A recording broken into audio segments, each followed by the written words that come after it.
我叫江杜生，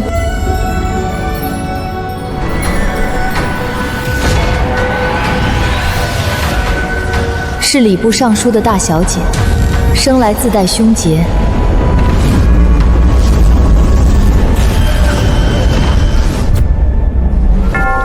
出生就被送入南禅寺，一养18载。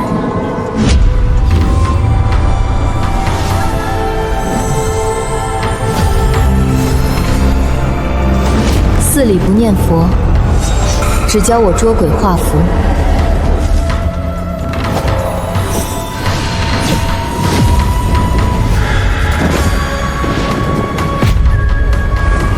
如今师父得知我善缘已到，让我立即下山化缘。人人都笑我是个江湖骗子，可我江杜生，渡生，渡死，渡恶，渡魂，渡苍生。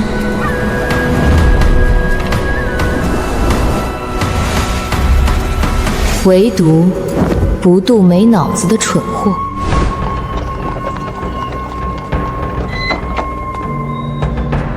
大小姐，府邸到了，老爷与夫人想必已在府中等候。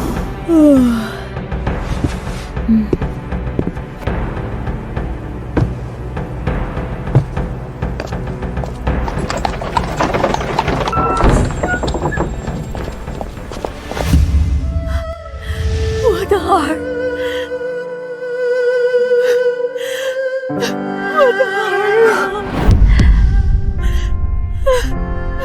你是娘，我是娘啊！对不起娘，娘许久都没去看过你。你爹和2位兄长因公务外出未归，你妹妹她身子不适，正在房中休息。我的院子在哪？你住的院子在这边。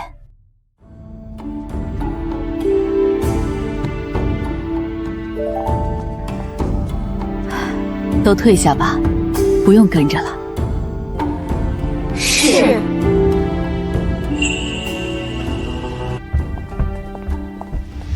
杜生，你是不是在怪我们？若我说不怪，那是谎话。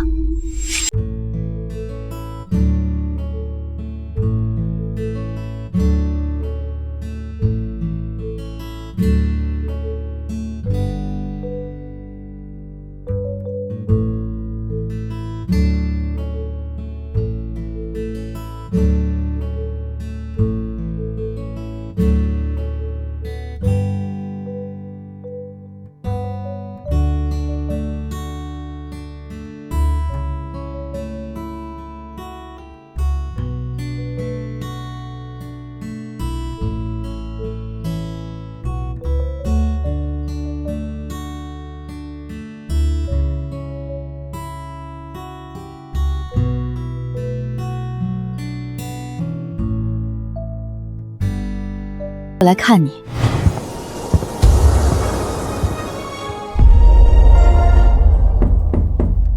进。老奴赵氏，给大小姐请安。老奴是夫人的陪房，如今长着内院人事，夫人心系大小姐，特吩咐老奴拨一批伶俐得力的丫头来伺候你。大小姐，这是婢子们的名册和大致情况，您且随意挑拣，若有不合心意之处，随时可换。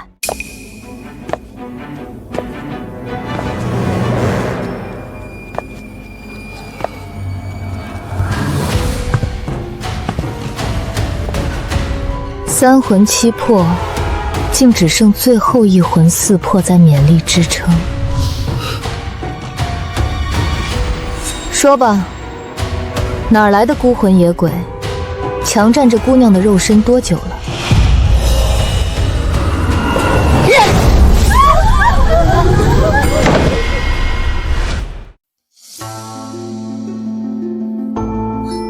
说吧，哪儿来的孤魂野鬼，强占这姑娘的肉身多久了？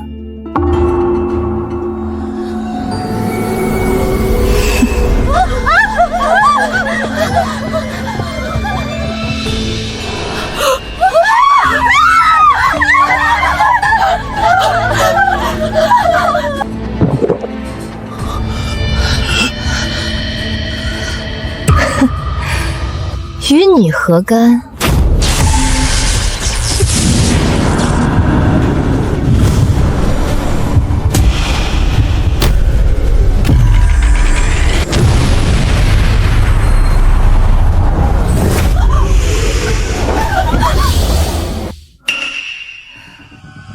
去。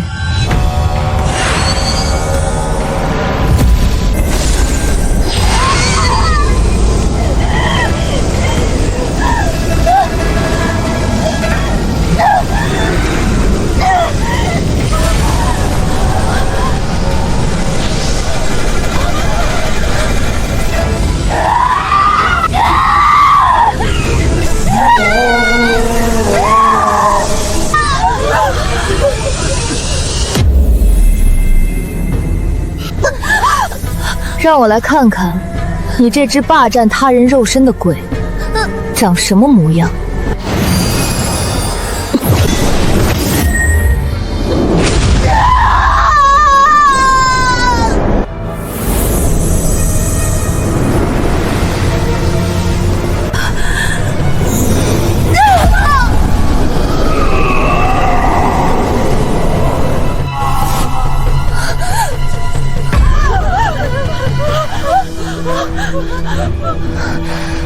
嬷嬷，救我！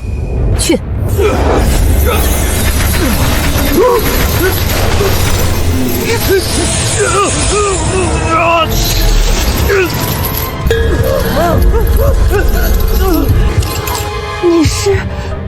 你是厨房老李家的儿子吗？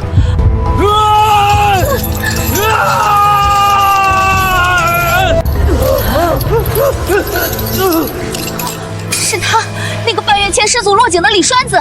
天啊，他不是死了吗？怎么会附在小环身上？难怪觉得小环这几日行事古怪。冥顽不灵，魂系离散，破无望群流，敕令逐。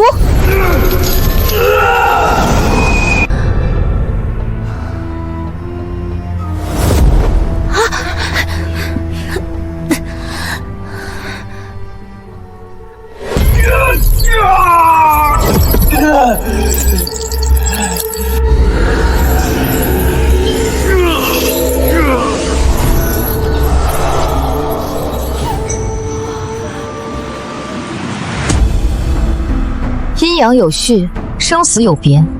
既知生死，为何不入轮回？反要强占他人躯壳，徒增罪业。你不是从寺庙出来的吗？佛家讲究的不就是慈悲为怀，普度众生？我与小环的事，是我们自己的因果，你凭什么多管闲事？哦，忘记告诉你了，我除了拜在南禅寺住持门下，另还有一位师尊，道号玄七真人。所以，谁告诉你我只是个佛门弟子？福生无量天尊，我乃佛道双修。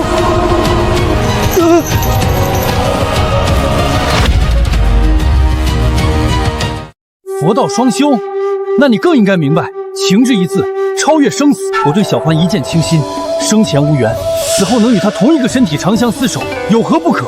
你既修佛，为何就不能成全我这点心愿，非要赶尽杀绝？成全？你口中的长相厮守，就是抢占他的身躯，磨灭他的意识，让他成为一具承载你私欲的空壳。你说佛家讲慈悲，可惜了我师父教我经文符咒，渡人渡鬼，但独独没教过我要对你这种强占他人躯壳还自以为情深似海的男子讲慈悲。若有冤屈，去阴司诉说，但占据生者肉身，戕害他人性命，此路不通。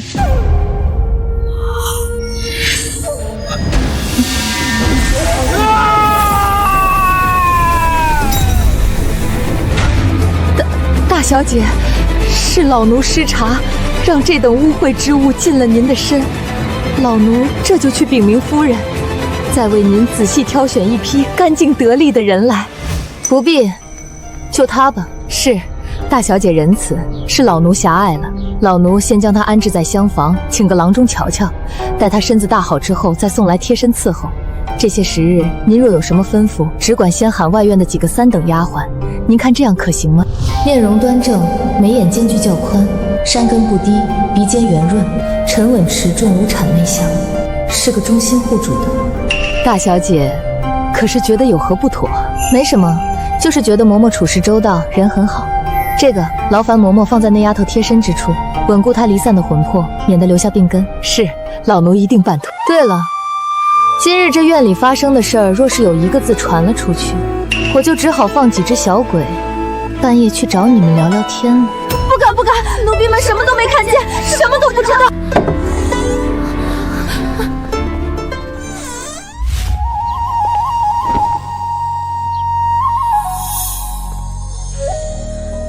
你吓唬他们作甚？一群普通人罢了。你吓唬他们作甚？一群普通人罢了。这你就不懂了，我这人呢，天生一副菩萨心肠，最是慈悲，最爱看的就是别人被吓得花容失色的有趣模样了。真好啊，又回到长陵了。许医说，明日我便去拜访许家。谢谢你。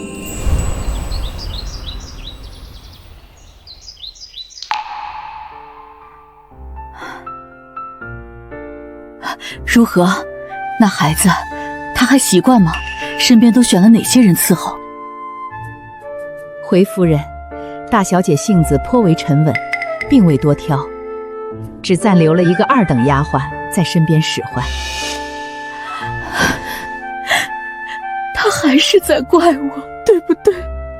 我知道我不是个好母亲，可当年送走他，我心如刀割，我也是不得已呀。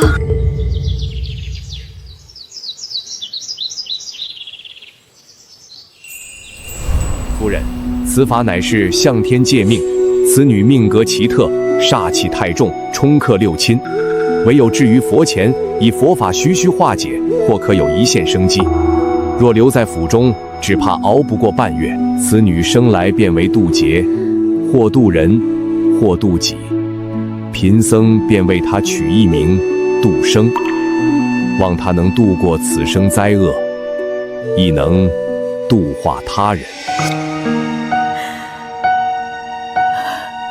去，拿着我的对牌，即刻去请云锦坊的陈师傅来一趟，要他带上最新的料子，给杜生量体裁衣，春夏秋冬的常服、礼服、旗装都多做几套，务必精致合身。再去真龙阁，让他们把新到的赤金点翠头面、洋日白玉镯，但凡精巧贵重的都挑出来，一并送到大小姐那里去。是，夫人。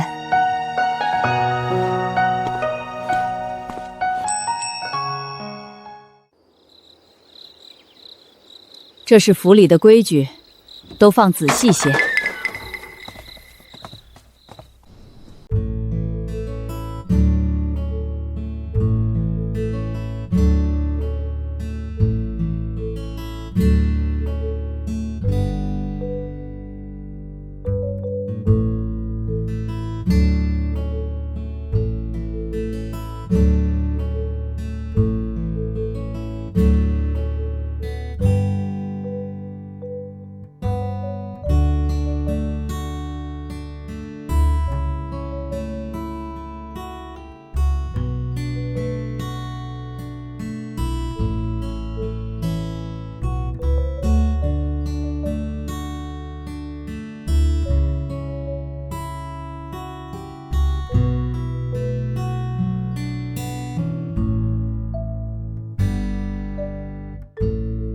说，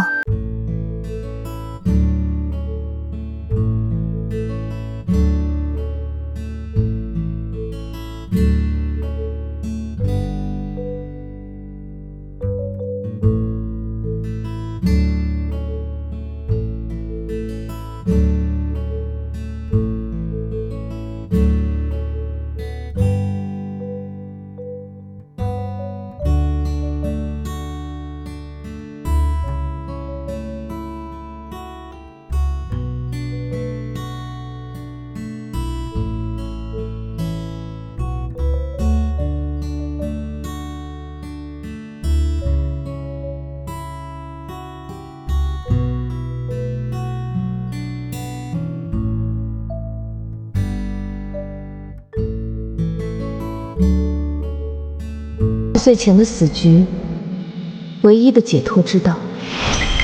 徒儿啊，你的孽缘，呸，你的善缘已至，是时候下山了。师父，您给句准话，我这条命究竟还剩多少时间？阿弥陀佛，善缘到了，自会明了。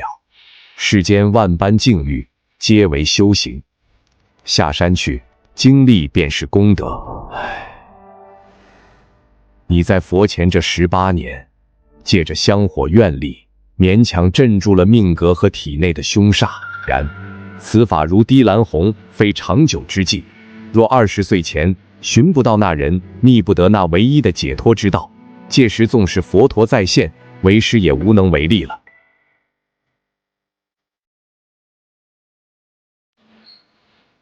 寻到那人后，那解脱之道又是什么？不可说，不能说，不必说。应观法界性，一切依心造。你的路，终须你自己去走。去吧，记住，菩提本无树，明镜亦非台，诸相非相，即是真相。大小姐，老爷夫人和公子们都过来了。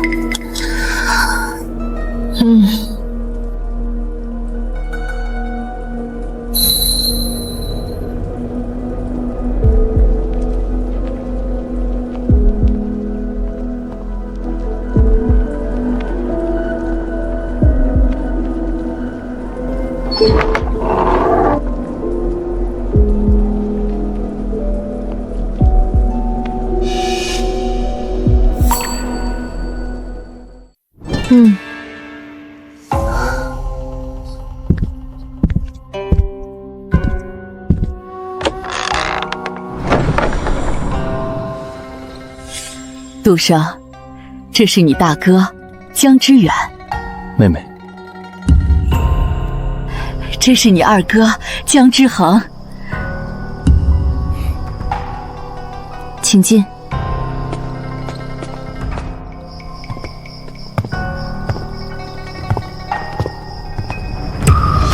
连声招呼都不打，这个妹妹当真好生无礼。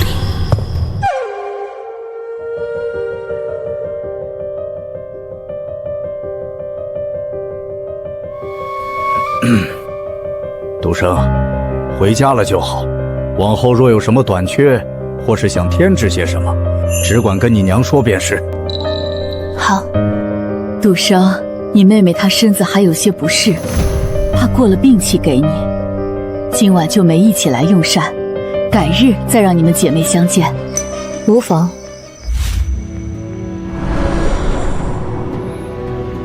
这些年，家里虽不曾去看你，但每月都给南禅寺送了足够的份礼银钱。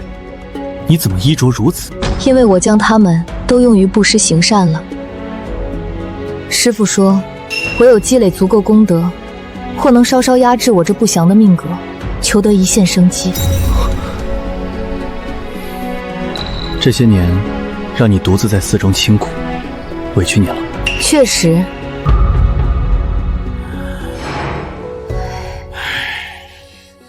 最初那1-2个月，我总是坐在寺庙的山门石阶上，从天蒙。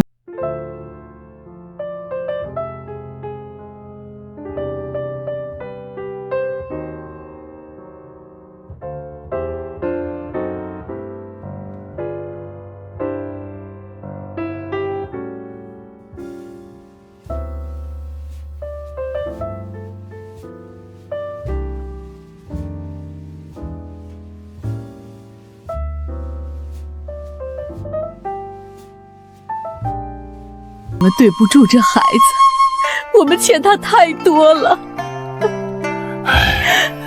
就算我们亏欠在先，他这般态度也太过失礼了。从见面至今，连一声父兄都不曾唤过。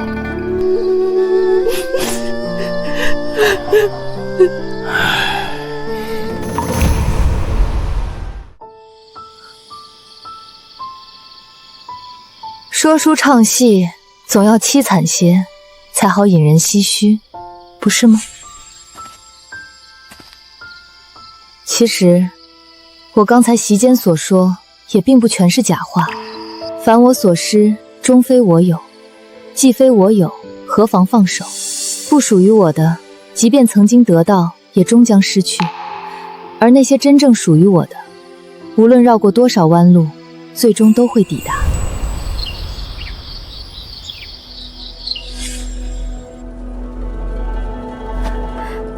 夫君，我昨日心绪纷乱如麻，忘记与杜生提及婉晴和燕昭的婚事了。明日楚家便会正式登门送聘，此事不能拖。你待会儿便去杜生那儿，与他分说清楚，总要让他有个准备，免得临时知晓，心中更难接受，也与婉晴生出不必要的嫌隙，徒增家宅不宁。这门婚事原是杜生的，可如今偏偏燕昭见与婉晴两情相悦，情根已深，这也是强求不来的缘分。无妨，杜生那孩子瞧着是个明理的，他会理解我们的处境和难处。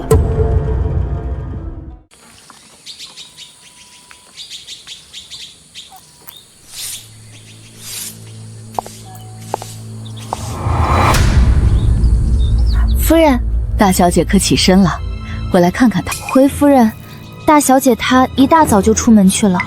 出门？她昨日才从寺里归来，对着长陵人生地不熟，能去哪里？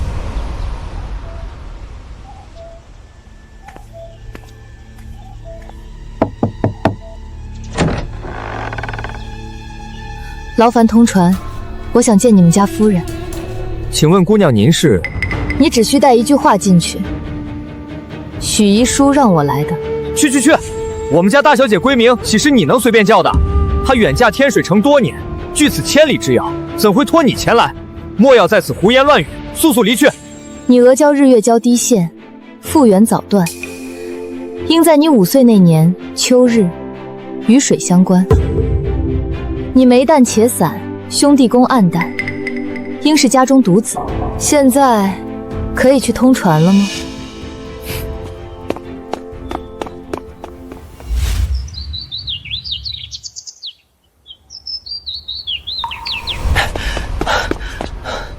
小姐，请进。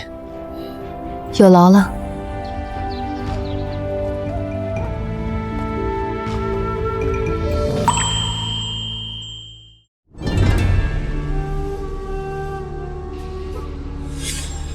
恕我眼拙，不知姑娘是哪家的千金，又如何识得我家遗书？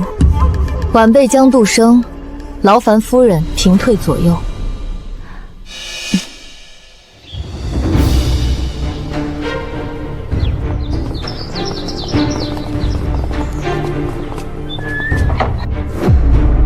现在可以说了吗？许遗如托我带句话，娘，我想回家了。娘，我想回家了。遗书，你记住，天水路远，人心叵测。倘若有一天你真的后悔了，你就找人给娘捎这句话。娘，我想回家了。届时，娘就是拼了一切，也定然派人去接你回来。你说他出什么事了？他死了。不可能！若真出事，王家为何不曾报丧？为何？不会的，去年年末我还收到了遗硕的家书，他说他在天水一切都好，还说等他父王瑞来年年底述职回京，便一同回来省亲。3个月前，他无意中发现王瑞豢养外室，争执间被王瑞失手推搡，后脑撞在墙上，当场就没了气息。我不信！许一若死后，王瑞对外宣称他是因病亡，一面扮演着深情，一面却日日宿在外室的榻上。2个月前，我途经天水城时，遇见了魂魄徘徊不去的他，因执念太深，难入轮回，就这么不上不下的困于人世之间。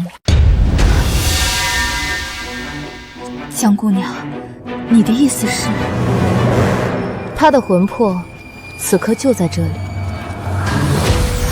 天地无极，乾坤界法，真形显现。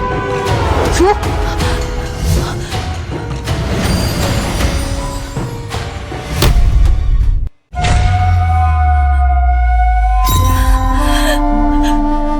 你说，我的儿啊！江姑娘，江姑娘，仙师，我求求你让我摸摸他，让我再实实在在的抱他一次，就一下就好。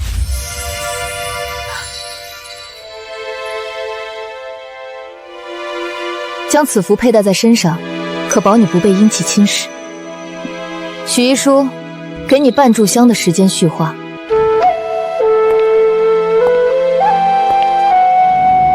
娘，女儿错了，女儿当初不该一意孤行，不听您的劝阻，执意要嫁给那王瑞。不是娘错了，是娘没用，明知那天水城山高路远，却还是心软让你嫁了，是娘害了你啊！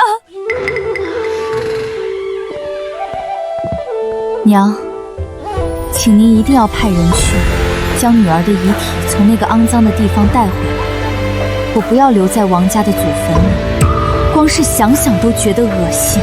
好好，你放心，娘让你阿兄亲自去办这件事，一定带你回家。来人，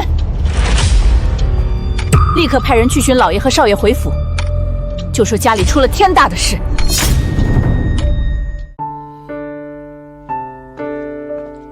许一书魂魄不宜在外久滞，我要将它收入骨笛之中。这只养魂笛能滋养他的魂魄，防止魂魄继续消散。好，一切都依姑娘所言。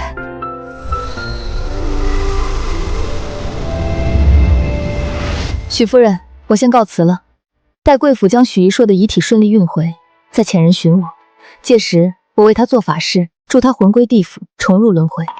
适才多有失态，语气不好，还请江姑娘见谅。报酬就不必了，他已经付过了。在天水城时，用的是王瑞藏在书房地砖下的私彩。若寻我，可到礼部尚书府。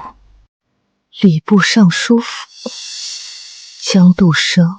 礼部尚书府那位据说命带凶劫，自幼被寄养在佛寺的江家大小姐，原来是她。来人！夫人有何吩咐？去库房将那匹月光纱还有那套红宝石头面找出来，差人送到礼部尚书府，指明交给江大小姐。江大小姐，去办吧，仔细些，莫要张扬。是。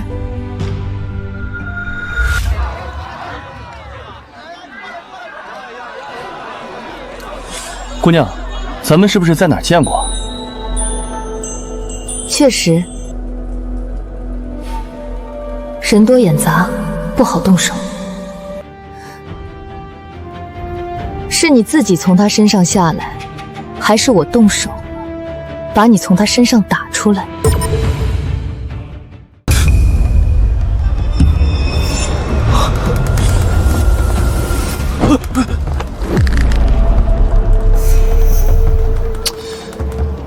看不出来啊，是个行家。大师，您就行行好，高抬贵手，放我这一回呗。这人八字轻，我就是图个新鲜，借他的身子玩半个时辰，见识见识这长陵城的景观。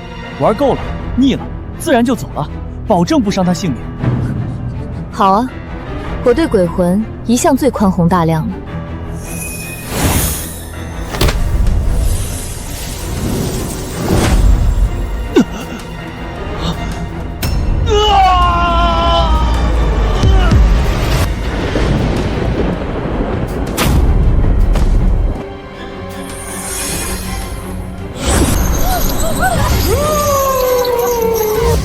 老实点。怎么回事？这人怎么突然倒了？是中邪了还是发病了？占了别人身子玩玩，你这玩法代价是他的阳寿精气，玩够了他也该油尽灯枯了。是找个由头扔给官府，还是丢在这里自生自灭？这是怎么了？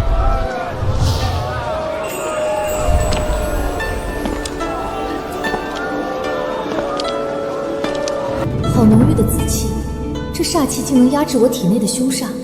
离死前师傅说的孽缘，莫非就是他？姑娘，这人方才还好好的，突然间就晕厥了过去。来人，将他扶到一旁阴凉处。有劳。既然如此，我便先行一步了。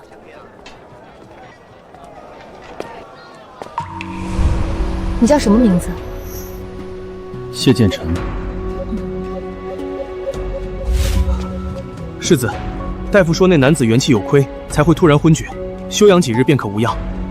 去查一下，方才那位姑娘是哪家府上？是。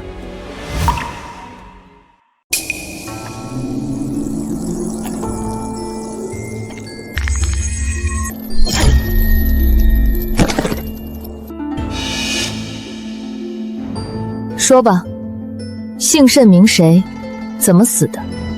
为何要强占凡人躯壳？大师饶命啊！小的名叫王大壮，生前长得丑又穷，连女子的手都没碰过，好不容易死了，就想借个好看的皮囊玩半个时辰，看看风景就去投胎。就是刚才看到大师您生得太好看，心里痒痒，没忍住自己才出言不逊。这么说，并非有意作恶。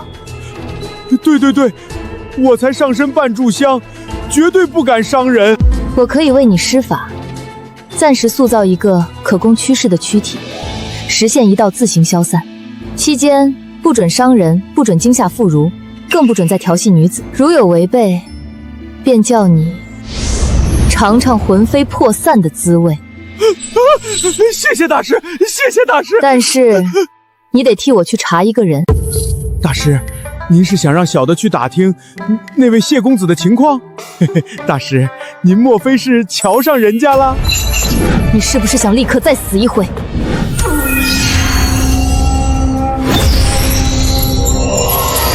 跟我回府，回去便替你减脂成型。对了，忘了告诉你，方才打入你魂体内的是追魂符，任你逃到天涯海角，九幽黄泉，我也能将你揪回来。不敢，大师法力无边，小的打死也不敢跑啊。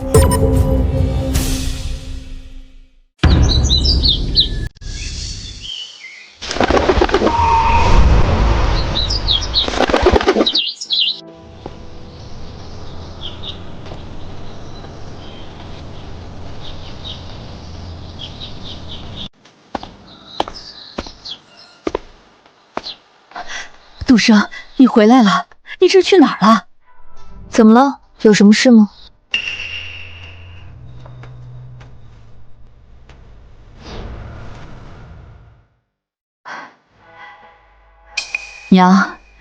娘是有件事儿想跟你说。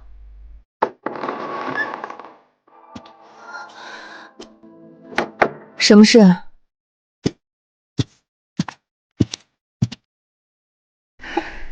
是关于和你指腹为婚的楚家燕昭，他和婉清不知怎的就情愫暗生，两情相悦了，所以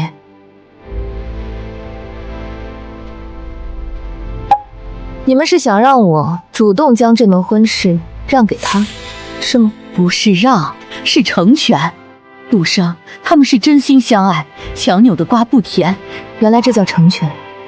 师父常说，我命带凶劫，这18载光阴看似安然，实则是向天借来的时间，而这代价，就是要我渡遍众生。这婚事送他又何妨？杜生，娘的乖女儿，是爹娘对不住你，你放心，娘一定会补偿你的。你想要什么，尽管跟娘说。我累了，那你好好歇着，娘就先走了。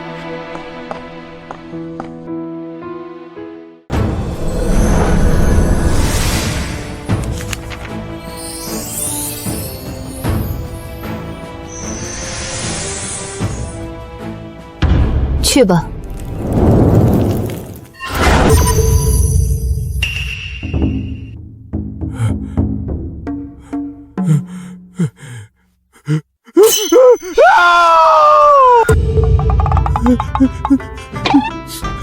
大师，这脸怎么能比我那原身还要丑上3分？这走出去，别说吓哭小孩，连隔壁村的狗都得被我吓跑3条街。哦，算你倒霉。本大师现在心情欠佳，难免有失水准，你就暂且先将就着用。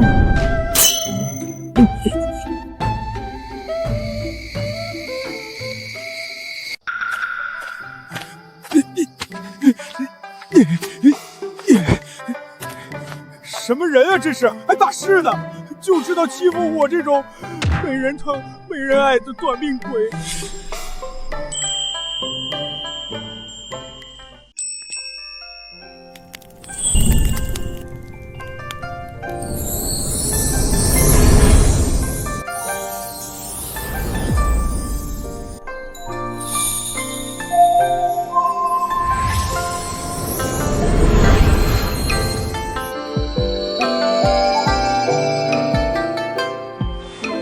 徐一叔，你说，可有什么法子能让我彻彻底底的脱离江家，嫁人除外？为何一定要离开呢？我愿意离寺下山，有部分原因是想看看这因果纠缠的家字之下，是否还有我半寸容身之地。如今看来，答案已经分明，万念纷杂，不可乱我心。说我当初能有你此刻半分清醒，看出那所谓良缘背后的虚妄与算计，当断则断，或许也不至于落得今日这般生死异乡的下场。江姑娘，你若真想脱离江家，又不想背负不孝忤逆的骂名，不被那些礼法俗之所诟病，你就得站得足够高，高到让江家女儿这个身份再也无法定义你，束缚你，甚至需要仰望你，高到让礼部尚书府都只能成为你身后的背景，而非头顶的穹盖。站得比尚书府还高。大小姐，夫人和二小姐过来了，已经到了院门口，请他们进来。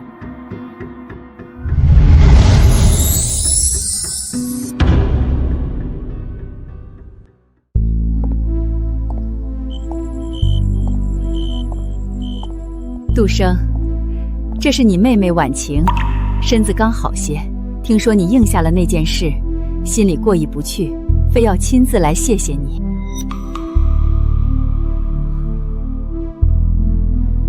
姐姐，多谢你成全我和燕昭哥哥。五官确有3分相似，只是这面相，是我灵力至测，还是这长陵城藏龙卧虎？他的命格究竟被什么遮蔽了？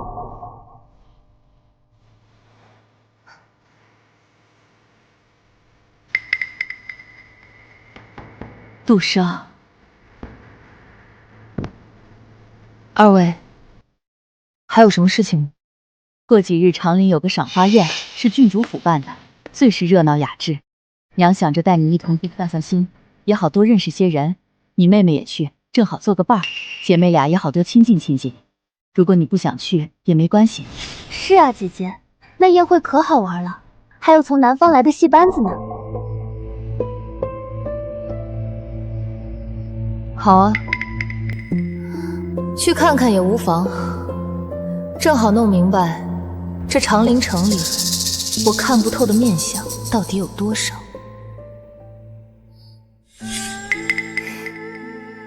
杜生啊，那到时候宴会上，若是有相熟的人家，或是哪位夫人问起你和燕昭的婚事，你的意思是，如果有人问起，我便说是我自己体弱，又与佛法有缘，自觉配不上良人，故而主动提出自愿将这门天作之合的姻缘让给了江婉晴，是这样吗？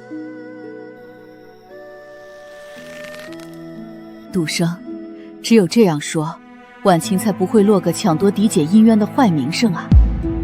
她还小，将来的路还长，名声若是坏了，一辈子就……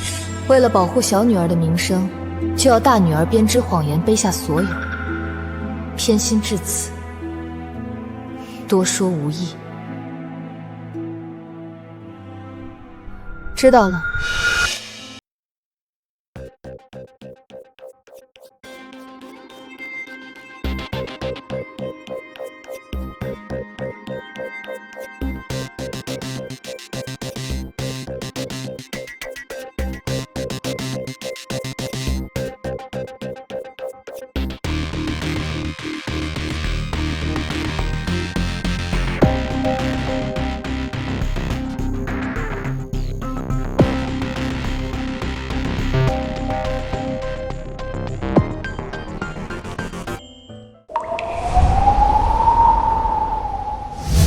娘，你看他那个样子，冷冰冰的，说话还阴阳怪气。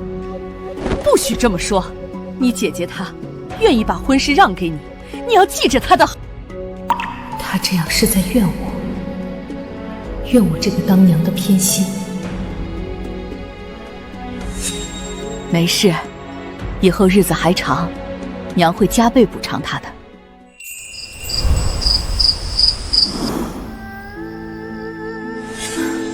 我现在好像有些明白你为何执意要离开了。人心生来就有偏向，本不稀奇，10个手指上有长短，父母对子女也很难做到全然一碗水端平。可你母亲她这心偏的，未免也太过了。无所谓了，只是眼下身上银两尽缺，处处掣肘，实在不便。不行，得出去转转，看看这长陵城里有没有哪个傻子啊呸！看看有没有哪位与我佛有缘的有缘人，结个善缘，化点缘来试试。你且留在屋里，借着安魂香的余力，好生养养魂体，稳固根基。明日若有机会，再带你出去放风。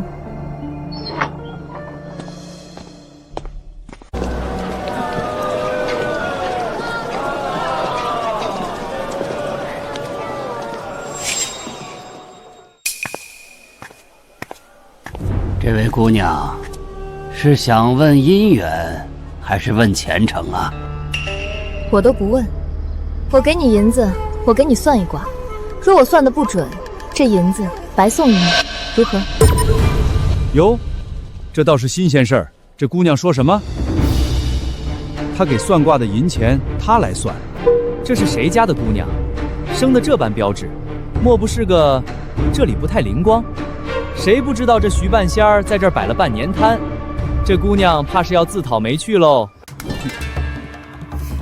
也罢，老夫今日便与你结个善缘。姑娘既然有此雅兴，便请开口吧。若真算得准，老夫也认了。你额角日月角低陷，主父母缘薄。若我未曾看错，你应是在幼年，约莫7、8岁上下，便以父母双亲俱失。你眉淡且散，眉尾下搭，兄弟宫虽有牵连，却显疏离。你应尚有一位兄长在世，然你们兄弟2人早已分家另过，情分淡薄，甚至多年不曾往来。再看你妻妾宫，平坦无肉，且有隐约的横纹截断。你此生应是无妻无子，孤寡到老之相。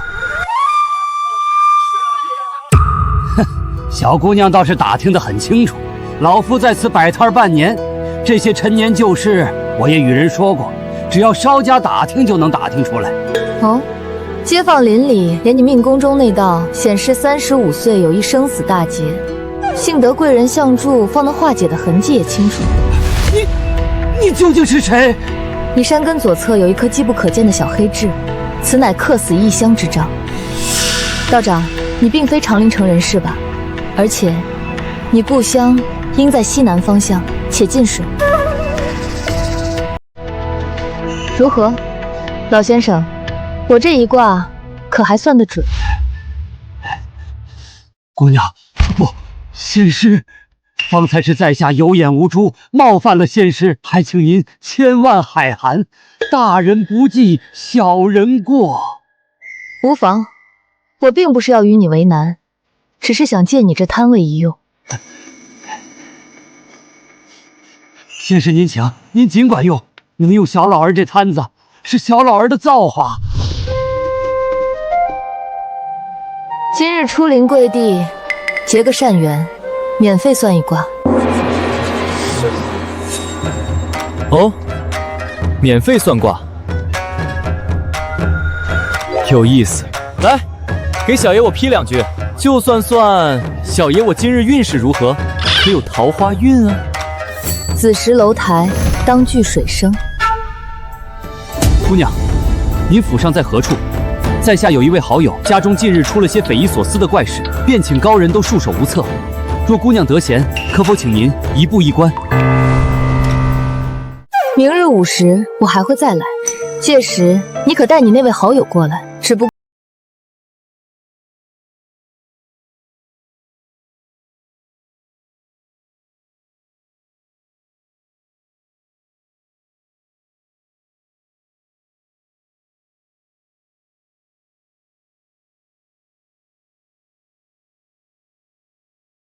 老儿的福分，这酒楼掌柜是旧时，不收钱，您千万别客气。只是仙师方才点破那客死异乡之兆，让小老儿心中难安，斗胆请教仙师，这劫难可有法子躲过去？西南300里是你生机所在，记住，明年开春后莫进大江大河，尤其要避开行船之事。如果他日遇到一片杏树林，不妨进去走走。若见到有人出滨抬棺，并非凶兆，反是你的造化，切记莫要回避。多谢仙师指点，仙师恩德，小老儿没齿难忘。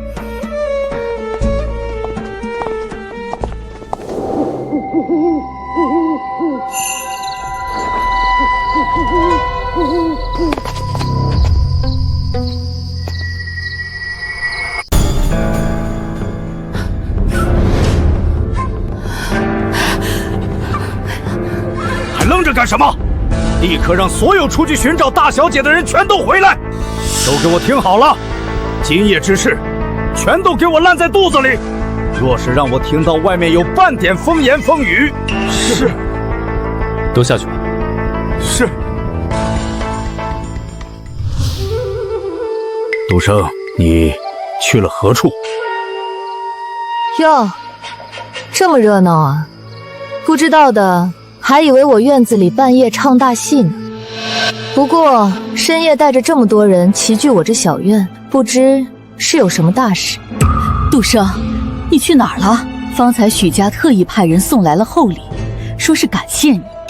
东西我们都给你送来了，可你人却不在。你一个姑娘家，这么晚去哪儿了？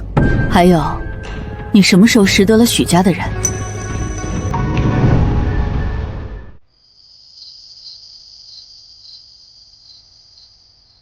你们来的正好，我啊，刚刚觉得月色不错，出去抓鬼了。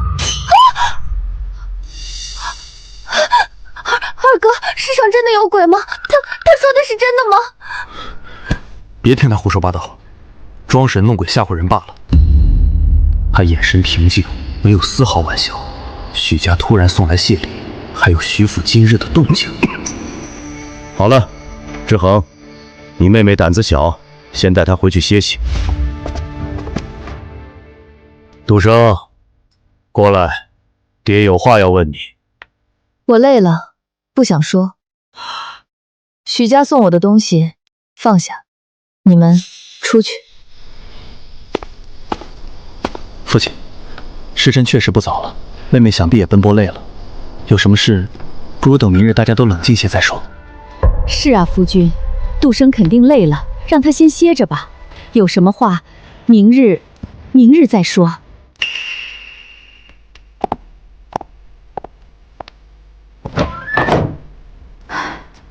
夫君，你说杜生他刚才说的，该不会是真的吧？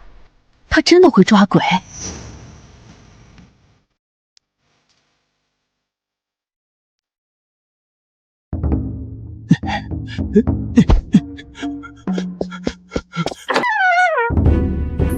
大师，我查到了。大师您好眼光，那位谢公子来头大的吓人，他是国公府的世子爷，母亲是已故的永安长公主，当今上是他嫡亲舅舅。最重要的一点，这位谢世子至今尚未婚配。听说国公爷替他相看名门贵女，结果不是得怪病就是破相，定亲礼刚下，女方家祖宅就走水。护国寺高僧说了，这位世子爷命格特殊，身带极重煞气，寻常女子压不住，强行婚配有血光之灾。煞气带紫气，对我可是大补。可一个国公世子，身上怎会有与国运相连的紫薇之气？有点意思。世子。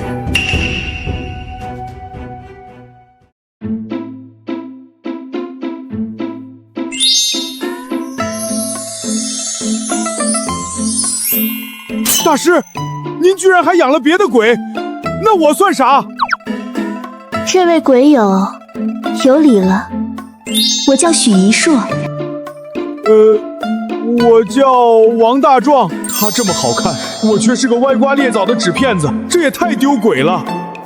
今天这事儿办得不错，本大师心情尚可，兑现承诺，给你重新捡个身体。真的，谢谢大师。我要个俊朗的，像今天那位谢世子那样，稍微差一点点也行。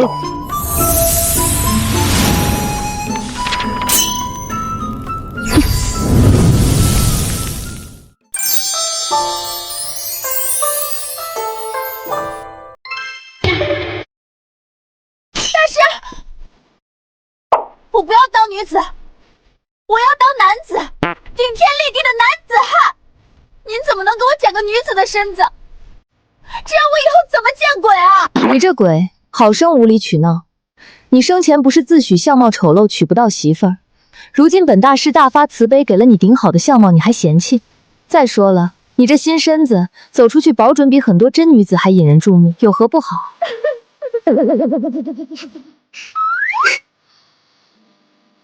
出去，找外面守夜的丫鬟，就说你是我新来的贴身丫鬟，让他们准备热水，我要沐浴。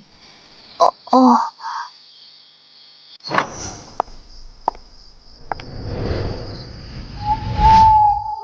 属下等奉命暗中查探那姑娘踪迹，但总感觉有东西遮挡，最后跟丢了，请世子责罚。哼，哦，连你们都能跟丢的人。看来他是真有些不寻常的本事。着人暗中留意长陵城之中眉心带有朱砂痣的年轻女子。是。世子，义彻公子来了，说有急事求见。让他进来。阿晨，阿晨，我跟你说，我今晚遇到一个女子，一个看面相的姑娘，她算得奇准无比。我觉着，他说不准真能帮你看看。慢慢说，怎么回事？你是没看见他那气度，清清冷冷的，说话跟念鸡语似的，每个字都砸在人心坎上。那徐半仙儿在他面前跟个老鼠似的，当时那场面简直绝了！我活这么大，第一次见这么硬核的姑娘。要是阿晨能得她相助，那煞气说不定真有救。坏了，我当时光顾着震惊。忘记问他姓甚名谁，府上何处了，只记得他说明日还会去那摊位。阿晨，你怎么了？难道你不信？一彻，你所说的那位姑娘，眉间是不是有一颗朱砂痣？你，谢近臣。你什么时候偷偷学会算卦看相了？居然连这都知道！果然是他，眉心朱砂，清冷如雪，却身怀异术。看来明日的卦摊，无论如何都要去一趟。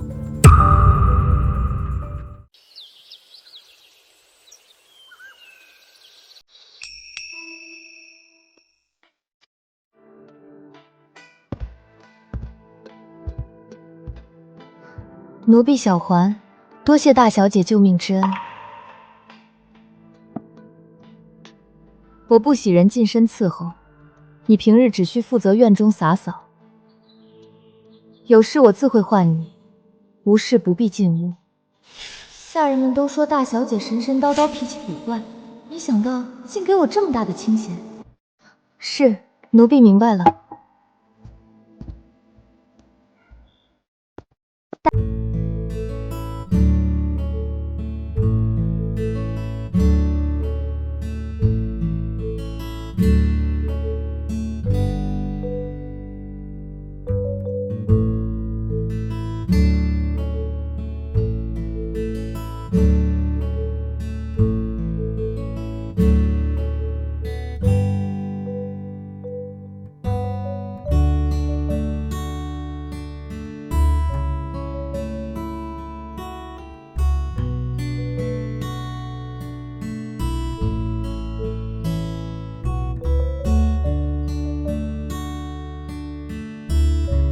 我的仆人跟着你。不必。对了，听闻你未来的妹夫今日要来府中下聘，这样的大日子，你这个做大哥的，不去前头帮着张罗张罗，瞧瞧热闹？杜生，你也是我的妹妹。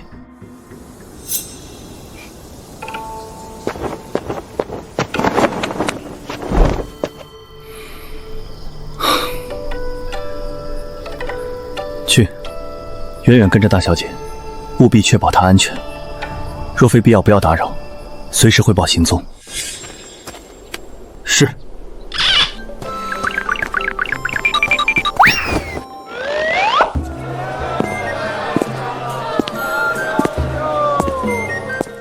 后面跟了个蹩脚的尾巴，还是先甩掉再说。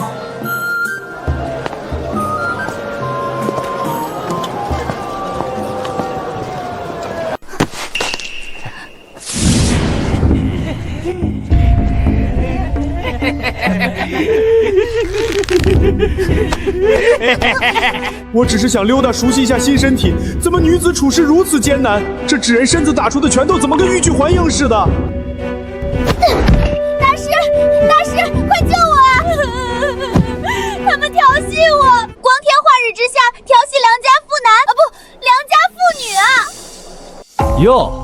又来个更绝的，小美人儿，一个人啊？跟哥哥们去喝杯茶，听听曲儿如何？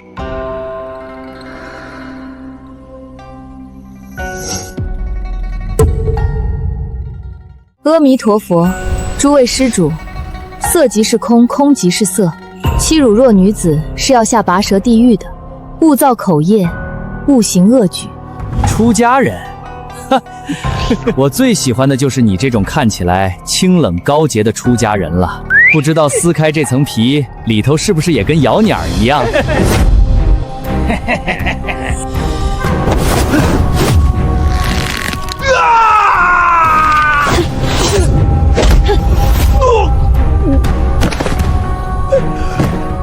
臭娘们儿，敢动手！啊！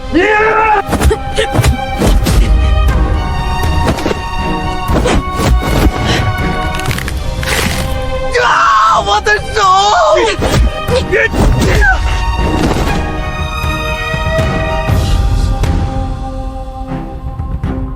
阿弥陀佛，出家人慈悲为怀。但倘若施主听不懂佛经，我也略懂些拳脚功夫，或许能帮诸位开悟一二。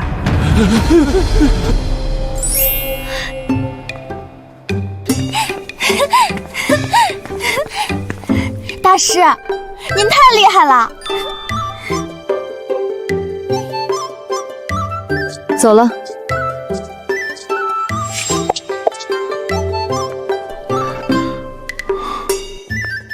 大小姐这身手，哪里需要人保护？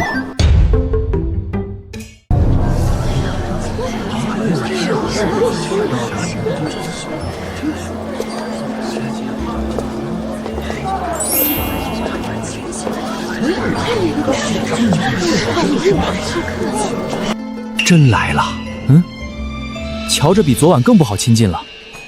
他身后那女子是谁？走路怪里怪气的。让开，都让开！没看见我家大小姐来了吗？急什么急？观自在菩萨行深般若波罗蜜多时，照见五蕴皆空，不与傻子计较。仙师，您来了。今日只算3卦，在此也与诸位结个缘。我叫江渡生，渡生渡死，渡人渡鬼的渡。这真的假的？好大的口气！渡生渡死，他以为他是观音菩萨吗？哼，怕不是个疯婆子吧？阿晨，快看，就是他，昨晚那个姑娘。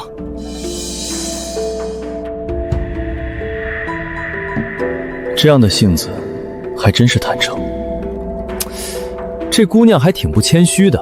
3卦可问生死迷途，可解困厄疑难，可断未明之缘。现在开始。姑娘，你刚才说你能渡鬼？这面相绝非善类，且业障缠身。我家最近不太平，自从我那儿媳妇走了以后，家里就闹鬼，半夜总有女人哭声。大师，你能抓鬼吗？多少银子我都给。把你儿媳的生辰八字写给我。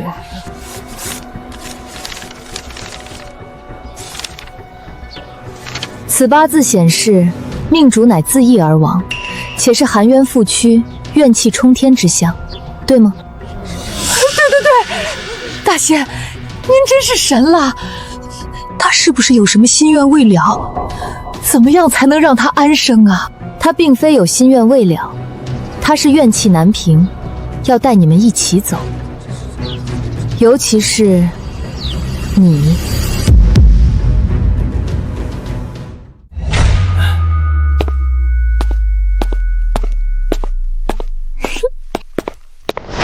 大师，您得救救我，救救我们全家啊！你额窄眉蹙，心胸狭隘，况高无肉，刻薄寡恩，法令纹深垂，最善诛心。你那儿媳生前怕是没少受你搓磨刁难，最终被你逼得走投无路，才一根麻绳了断了自己。我说的可对？你胡叫，血口喷人！我看你就是个装神弄鬼的骗子！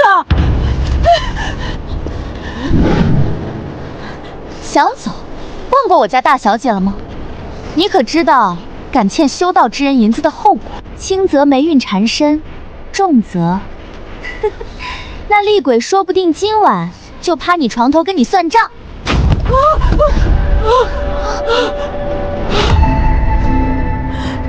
多少？看你死期已现，命不久矣，这卦收你1钱银子便好。大师，我错了，我真的知道错了，是我以前糊涂，对他不好，求求你大发慈悲，救救我吧，我还不想死啊！我度苍生苦劫，可惜独独不度恶人。这一卦已了，银钱放下，请吧。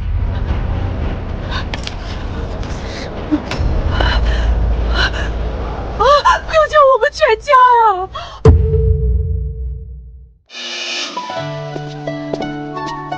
大师，您说您渡人，那您能帮帮我吗？何事？我心悦一位姑娘，两情相悦，可我娘嫌她家穷，怕拖累，以死相逼，坚决不允。我既不能违逆母亲，又不愿辜负所爱，心中煎熬。大师，我该如何是好？你如今以何为生？可有功名在身，或有一技之长，可傍身立业？在城西礼记书铺做抄写活计，前年考过童生，院试落底，除了识得几个字，并无特别技艺。东南方向100里外，或有文书、账房之类职缺，待你经济稍宽，能独立支撑门户，不再全然仰赖父母鼻息时，再携真心与能力归家，与你母亲坦诚相商。届时，你已证明自己可担风雨，可养妻儿，她心中恐惧自会消减大半。多谢大师指点迷津，我明白了。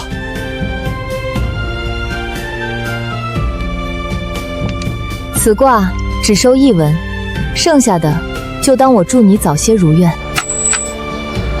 待如愿那日，定请大师来吃酒。路在脚下，好自为之。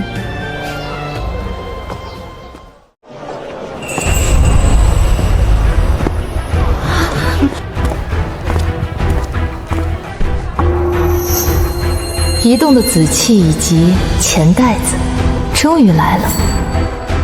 算什么？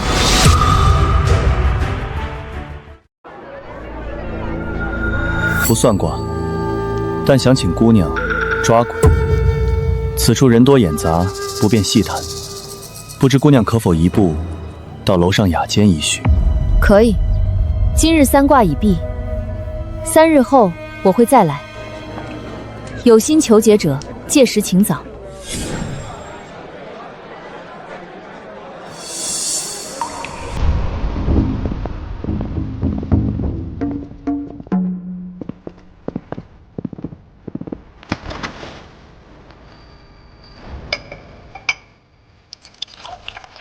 江姑娘喜欢用些什么？有什么忌口的吗？不忌口。江姑娘，我想请你帮我找一个人的尸骨。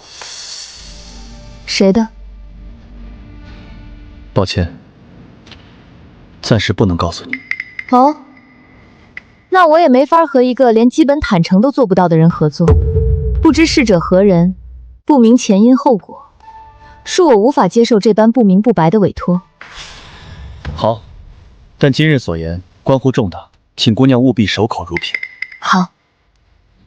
我要寻的是我娘的尸骨。你娘？你母亲的灵柩难道不该奉于皇陵之中，受皇室香火供奉吗？你是如何知道我娘的身份？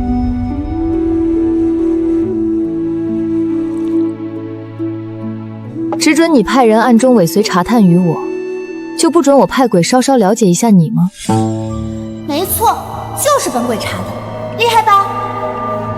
这丫鬟竟是鬼！江姑娘见谅，派人探查实属无奈，事关重大，不得不谨慎，需确认姑娘并非对方派来的耳目。现在呢？你不是？我可以帮你寻你母亲的尸骨。多谢，需要什么，姑娘尽管开口。报酬方面，多少银子都可以。我不要银子，我要你每个月圆之夜准时到我的住处，与我在同一房间内待上一整夜。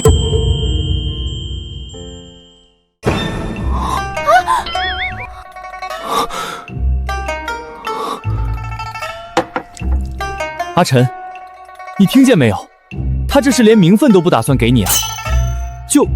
就要你每月去他府上同处一室。你可是堂堂国公府世子，岂能自甘堕落，做这等面首都不如之事？江姑娘，我需要一个合理的解释。这具身体命带煞气，需借他身上精纯紫气中和平衡，尤其月圆阴盛之时，必须有他在旁方能安然度过。但这牵扯到自身弱点，岂能轻易告知一个尚在试探合作的陌生人？实不相瞒，我虽自幼长于佛寺，佛门讲究戒除贪嗔痴，我于其他诸戒或可守得，唯独于这色之一字上，六根未能清净，起了执念，犯了戒。许是自幼少见外人，一旦还俗入世，见这红尘繁华，锦绣人物，这点痴念便如野草滋生，难以遏制。尤其每月月圆之夜，阴气盛而心魔动，格外需要凝视世间至美之容颜，以慰藉心魔，平复妄念。寻常姿色效用不佳，须得如世子这般面如冠玉之容，方有镇定之效。故而只需世子每月15于我房中静坐一夜，允我观安瞻即可。此乃治病需要，无关风月，世子不必多虑。若信了这番鬼话，谢晋辰3个字倒过来写。你这叫什么理由？看脸治病，还非得是阿晨的脸？我长得也不错啊，你怎么不找我看？大师这江姑娘这病倒是别致得很。既然姑娘需要的是药，而非金银，这每月1夜的谢定，是否该有些额外的保障？比如，姑娘是否也该证明，你确实有能力找到我想找的东西？她有所求，且在自己身上，这便是我谈判的底气。他不追问真假，敏锐察觉筹码，是个聪明人。可以。世子希望如何验证我的能力？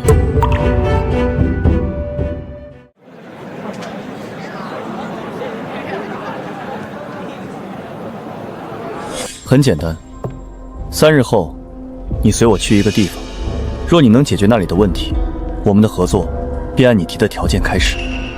好，地点、时间。届时我会派人接姑娘。好。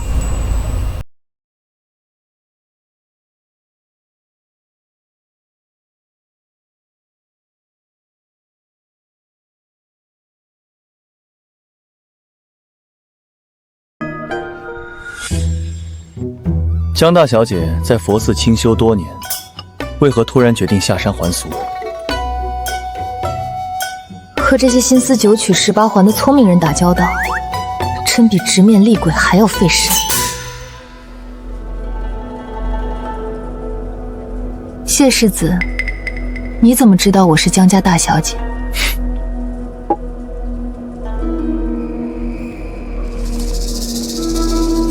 自佛门归来，又恰好姓江，在这长陵城内，符合这2点的，除了礼部尚书江大人府上那位自幼寄养寺中的嫡长女，谢某实在想不出第2人。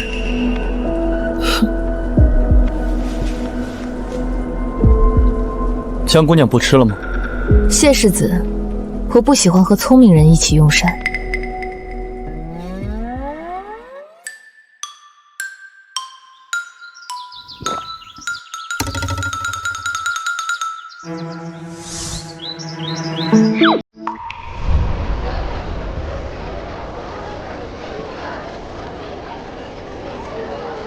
江姑娘，我家世子命属下送来。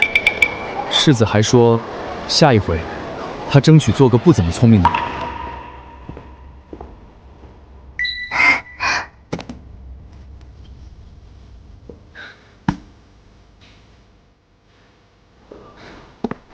大师，这我能吃吗？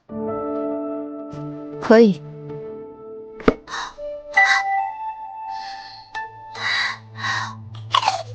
好吃！大师，咱们这是去哪儿啊？不回府吗？抓鬼！啊！现在大白天的！你个短命鬼！自己活腻了上得吊，关我们什么事？死了还不安生，天天闹！我告诉你，你再敢弄出动静吓唬我，我明天就去请金山寺的大师来，打得你魂飞魄散，永世不得超生！不知悔改。今日算卦时的恐惧，并未让他生出真正的忏悔。大师，咱们这是要帮这恶婆子收了他儿媳妇。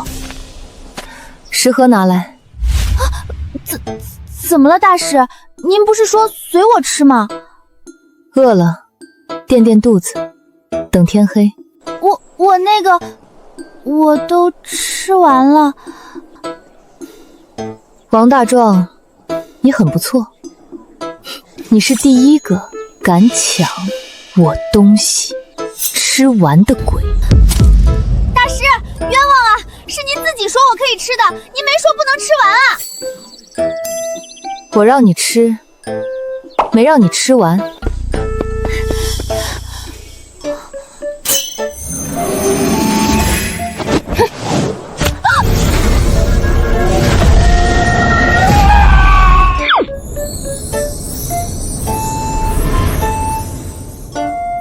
过来，天黑之前，你去里面盯着，看看那怨魂的状态，以及这家人的诚意。我去吃碗面。大师，我没有身体，现在是魂体，大白天的。拿着，能帮你遮掩些许阳气，撑到日落没问题。去吧，这是你将功补过的机会。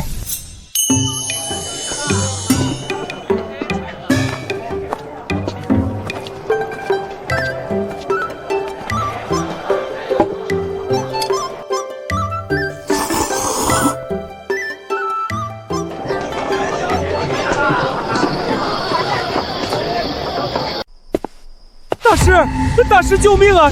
吓死鬼了！里面的女鬼煞气冲天啊，眼睛血红的，我就多看了一眼，差点就真散了。别废话，简要紧的说。大师，王婆子请了个半吊子道士，想镇尸封魂，把他困死，结果道士符画错了，埋的位置又冲了煞位，不仅没封住，反而把那女鬼的怨恨全激出来了。现在那屋子怨气浓得化不开，女鬼快化成厉鬼了。王婆子怕归怕，嘴里还在骂她儿媳妇是扫把星。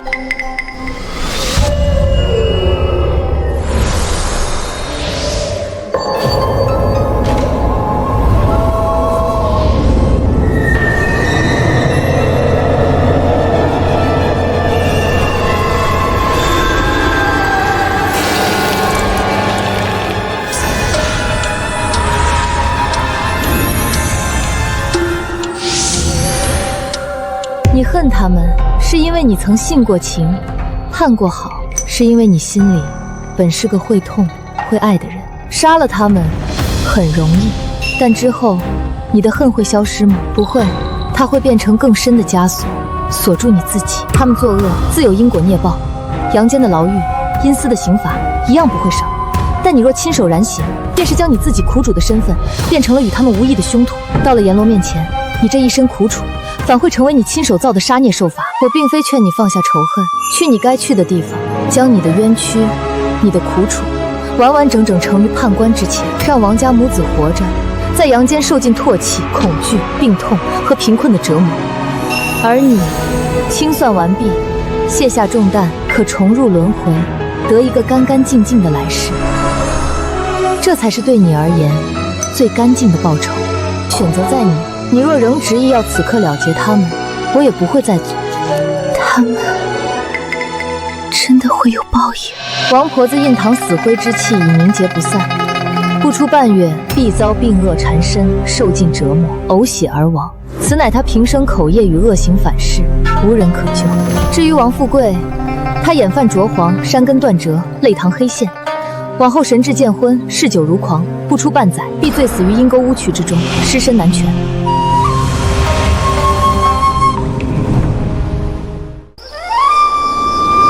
好，真好，这样就够了。我不要他们立刻死，我还要他们活着受罪，慢慢还，然后再去下头接着还。大师，送我去该去的地方吧。这辈子太苦了，若有下辈子，我不要大富大贵，只求爹娘慈爱，家庭美满，平安顺遂。好，闭上眼睛。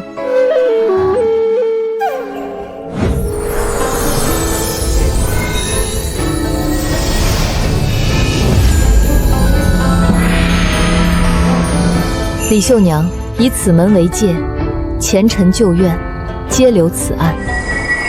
等等，此物无大用，仅是一点心意。带着它，愿你来世如这桃木逢春，得遇暖阳，枝繁叶茂。李秀娘，前路已尽，去吧。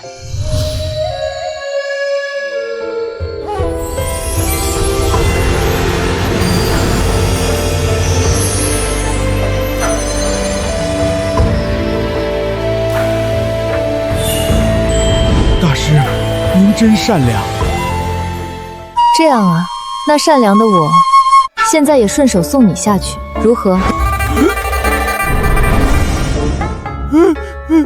不要啊，大师，使不得，我还没玩够呢。这花花世界，我还没给您当牛做马报答恩情呢，让我再留几天，就几天。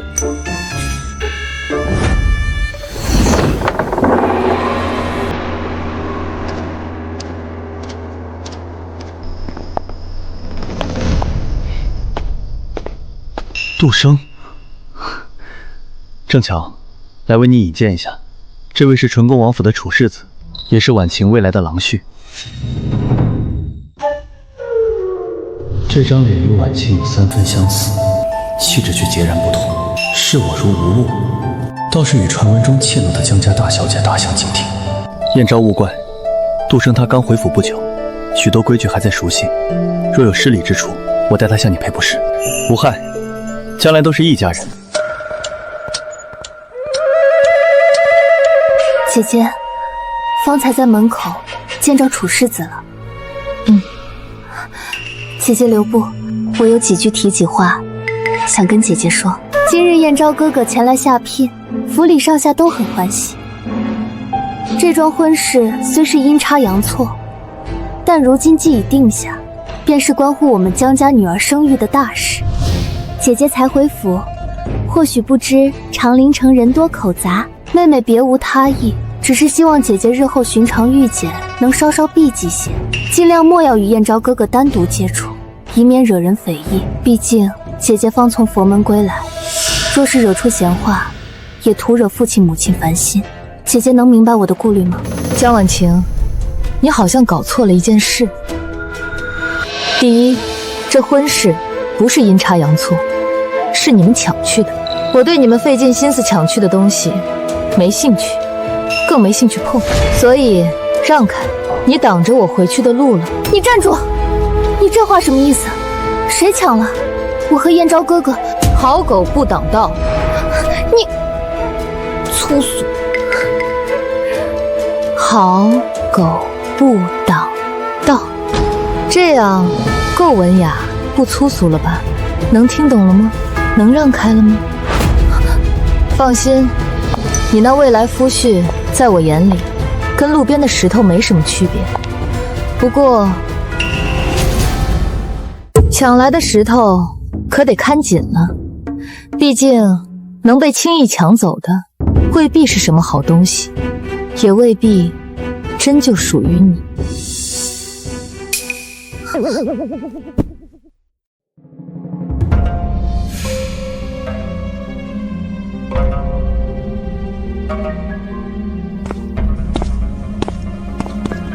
大小姐，许夫人过府来了，夫人请您去前厅见客。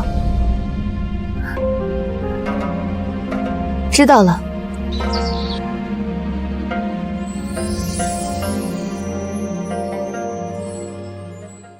大师，大师，带上我呗，我也想去看看热闹。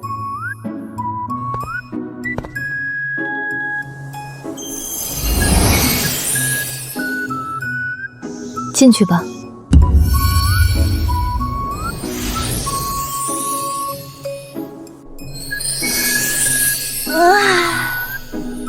多谢大师。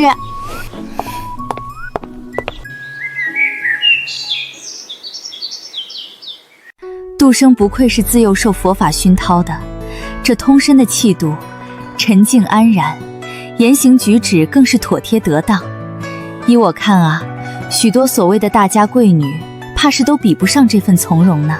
许夫人过奖了，杜生刚从寺里回来，许多规矩还在学，当不得如此夸赞。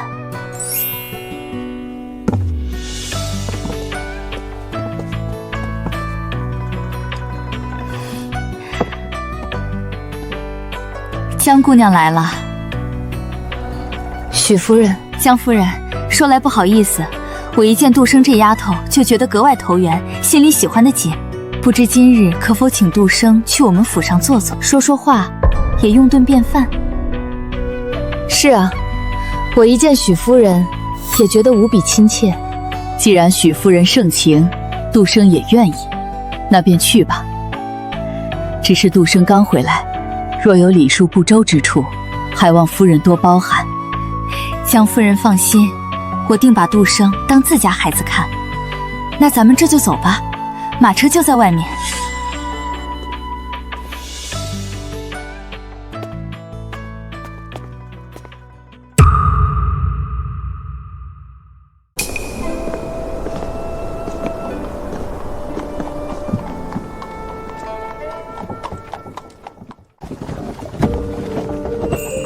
江姑娘，实在抱歉，冒昧前来，又以这般借口将你请出府。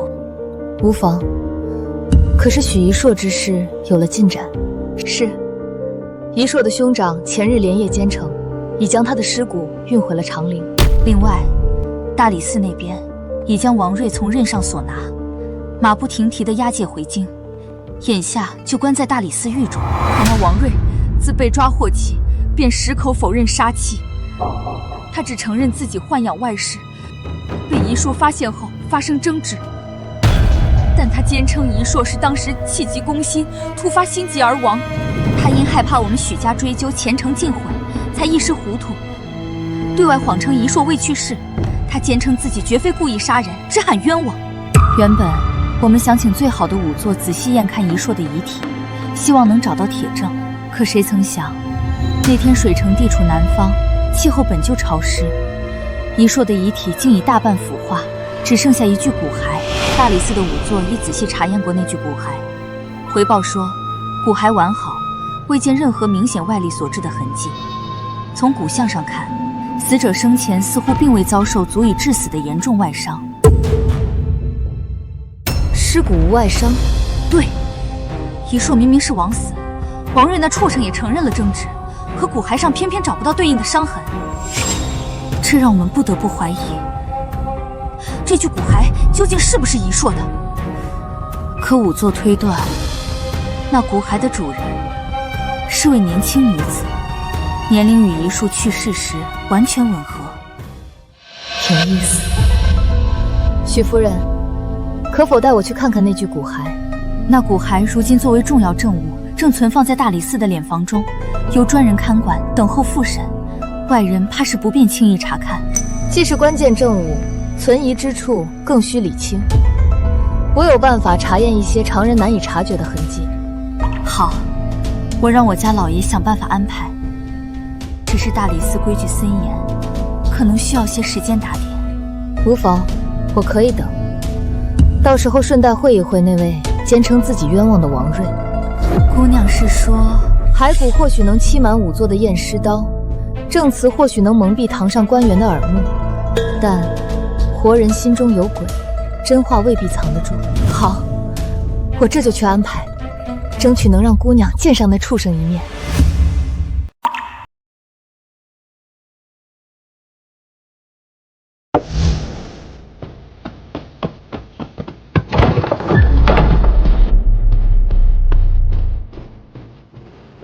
江姑娘，有劳酒后。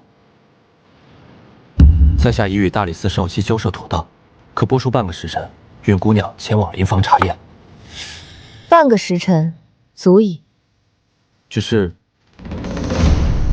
那位少卿严明，为事公正，防止节外生枝，他需亲自陪同前往，全程在场，怕是会扰了姑娘清静。无妨，有人在场见证，再好不过。马车已备在侧门，姑娘请随我来。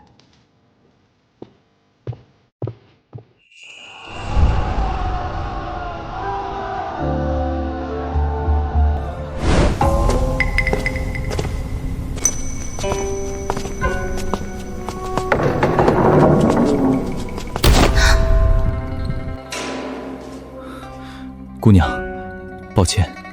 少卿大人有令，只允江姑娘一人随我入内，还请在外稍候。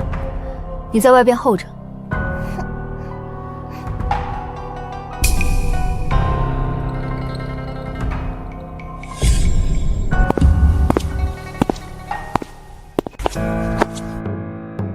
谢剑尘，这位世子爷怎么哪儿都有他，还偏偏是大理寺少卿。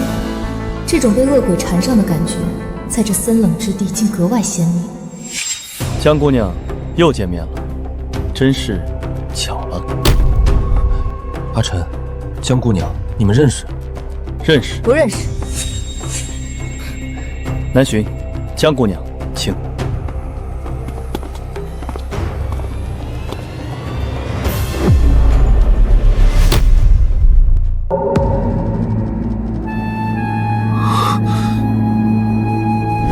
不必了。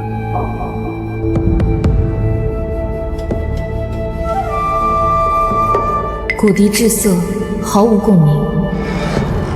魂体对自身遗骨应有的牵引与悲痛，在这里丝毫感受不到。这不是许一书。王瑞那畜生，他竟敢用一具不知从何而来的骨骸冒充遗书埋在衣冠冢里，到底把遗书的真正尸身弄到哪里去了？少卿大人，我现在可以去见见王瑞吗？可以。这白衣女子是谁？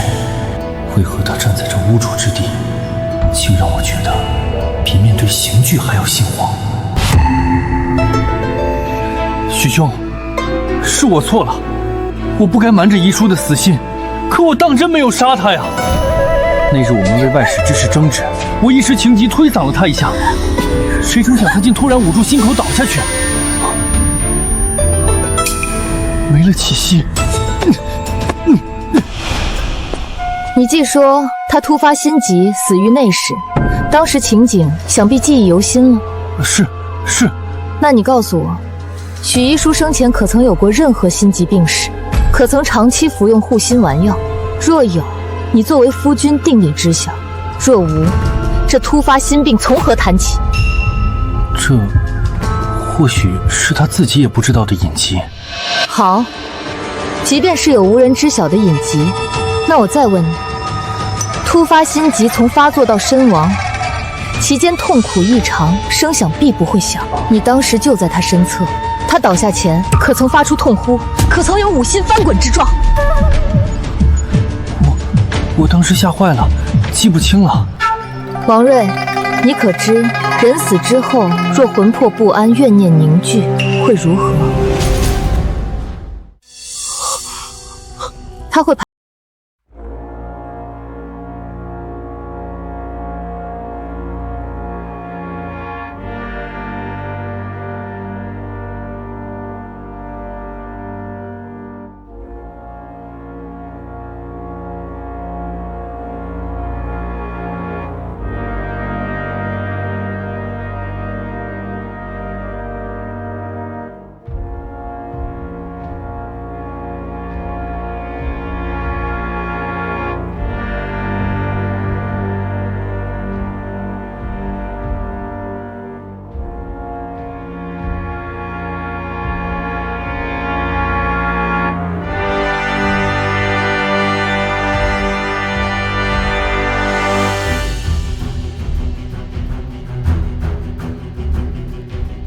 的吗？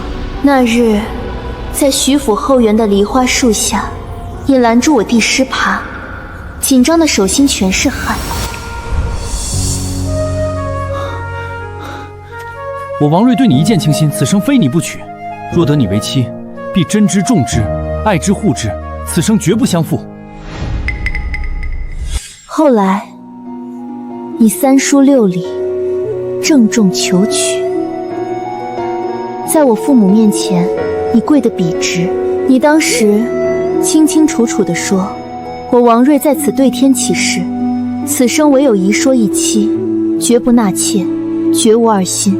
若违此事，叫我天打雷劈，不得好死。王瑞，你告诉我，那天打雷劈不得好死的报应何时才来？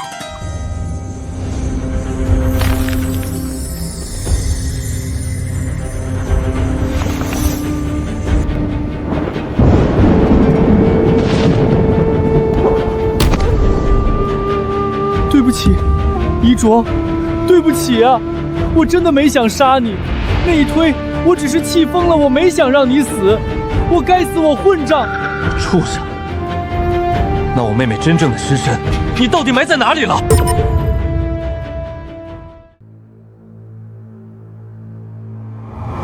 在我府中院子里那棵梨树下，我怕事情败露，找了个病死的年轻女子，给了钱，把尸骨埋进遗硕墓里冒充她。少卿大人，凶手供认不讳，杀人过程、掩盖手段、真尸下落均已明细，此案可否了结？好凌厉的手段，不费一兵一卒，单凭一具魂骨和一道障眼法的雷符，便彻底击溃嫌犯的心理防链。这女子的底牌究竟还有多少？人证物证俱全，供述清晰，自当了解。本官即刻安排人手，前往天水城找回许一安的骨骸。王瑞数罪并罚，必按律严惩，绝不姑息。江姑娘，可否让一硕跟我回府？许一地些魂体虚弱，需在敌中静养。待你们寻回遗骸，妥善安葬，了却尘世执念时，再唤我前往。届时，我可助他与家人做最后告别，送他安心往生。多谢姑娘，待寻回妹妹遗骸，必第一时间告知。阿兄，别难过，凶手伏法，我心已安。你们要好好保重。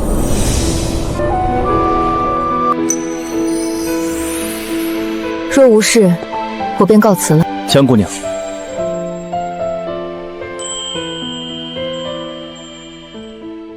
我们之间3日后的约定就此作废。经过今日，你的能力我已亲眼所见，毋庸置疑。忙了一上午，想必也耗费心神。不知江姑娘可否赏脸，一起吃？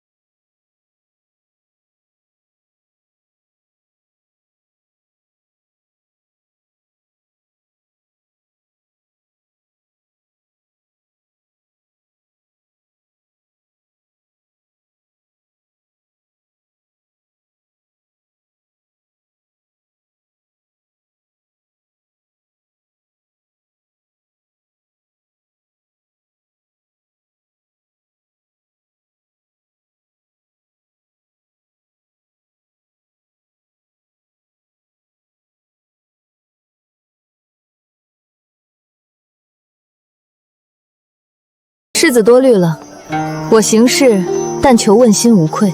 若因畏惧人言，便裹足不前，遮遮掩掩，反倒落了下乘。旁人如何看如何说，与我何干？好一个问心无愧！长林城里的贵女，哪个不是被规矩礼教束缚的死死的？她倒是活得通透自然。江姑娘豁达。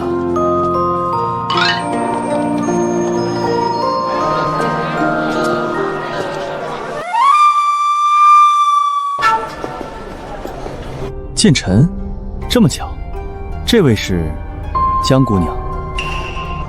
你哪位？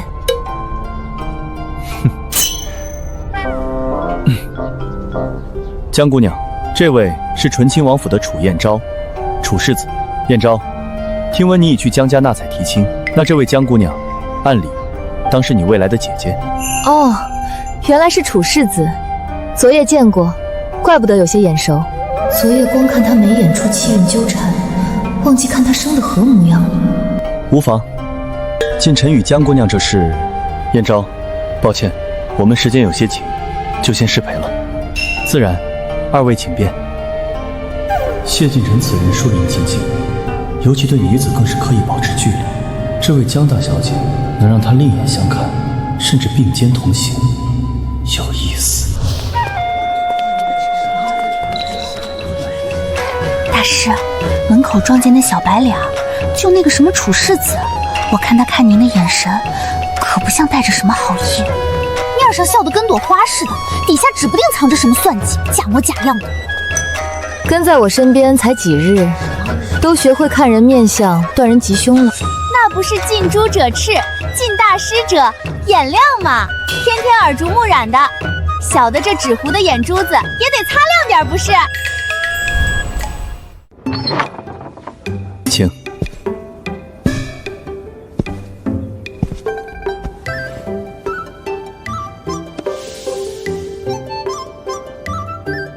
看看有没有什么想吃的，随意即可。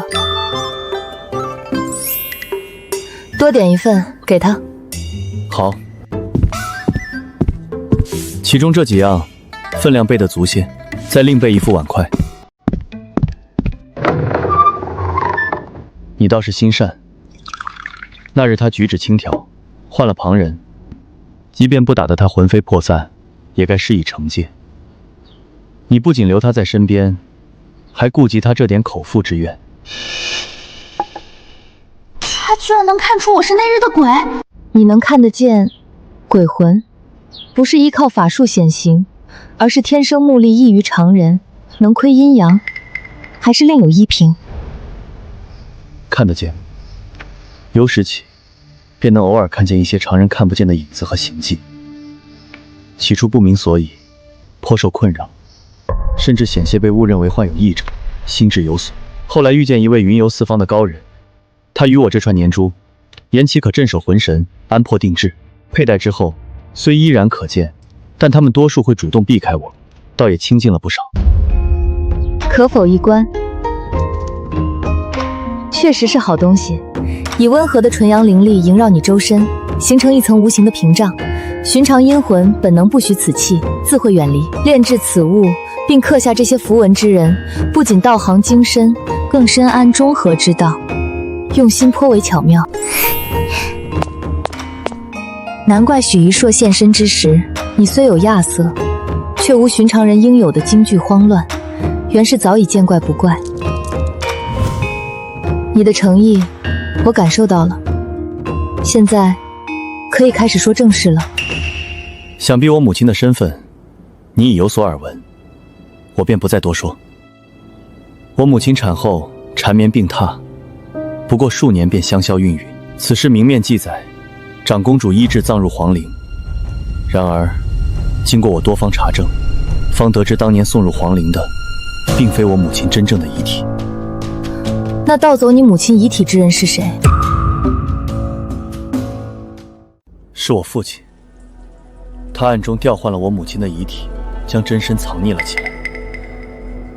而皇陵之中，只是一具精心准备的替代品。谢国公，皇家秘事，知道越多，死得越快。我只需知道委托内容和目标即可。你母亲的生辰八字可有？最好是精确到时辰。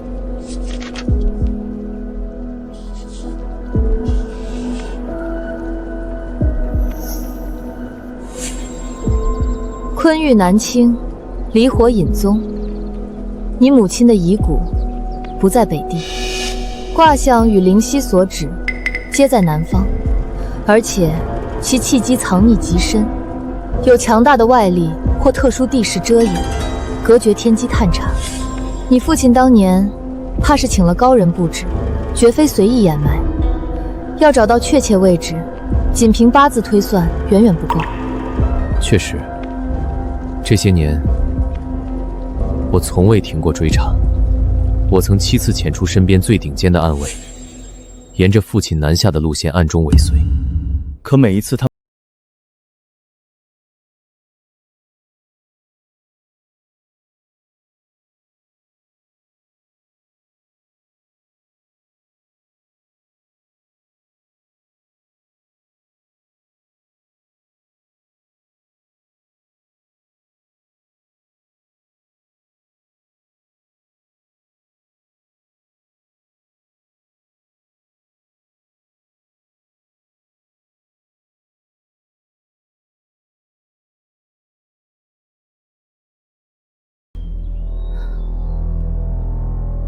此事很急吗？急，也不急。我已等了10数年，不差这几日。好，那你再等2个月，待我从江家脱离出来之后，便陪你走一趟南方。脱离江家，原以为他会筹谋争夺，未曾料到他的棋路竟如此干脆利落。好。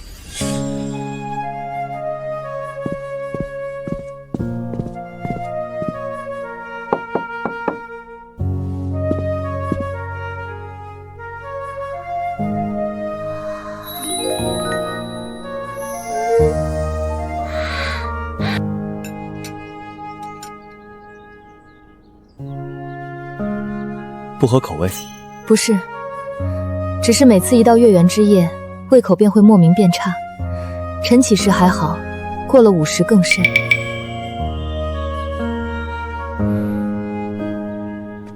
今日是15，那我今晚早些过去。不错，觉悟颇高，懂得体恤同伴。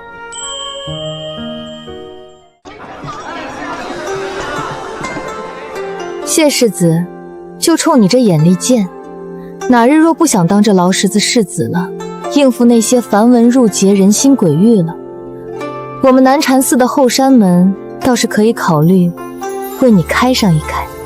出家，青灯古佛，敲木鱼。江姑娘说笑了，既然胃口不佳，这些点心可还勉强能用些，或者我让人换些更清淡的汤羹。不用了，时辰不早，我该回去了。我让护卫驾马车送你回去。多谢。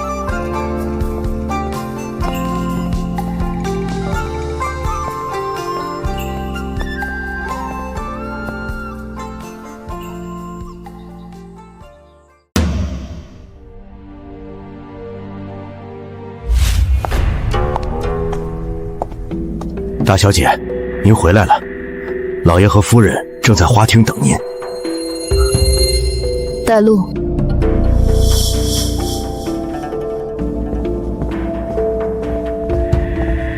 杜生，你回来啦，可用过晚膳了？要不要让厨房再备些？哼，一天天不着府，就知道往外跑，像什么样子？啊，有事说事，没事我可不是专程过来听训的。反了你了！杜生刚回长陵，出去走走看看无妨。日后出门多带些人，免得爹娘担心。老爷消消气。对了，明日是永宁郡主府赏花宴，帖子早送来了，娘让人给你裁了新衣，待会儿送到你院里，明日穿戴得体些。好。站住！你妹妹和楚世子的婚事已经正式定下，明日赏花宴，长陵有头有脸的人家都会去。你去了，该知道什么该说，什么不该说，莫要丢了江家脸面，更不要节外生枝。孽障！你看看他这副目无尊长的模样，夜半翻墙出府，如今更是这般态度。他眼里还有没有我这个爹？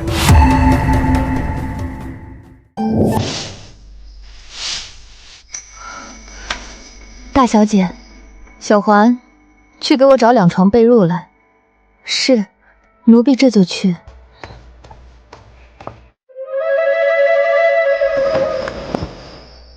可以了，下去吧。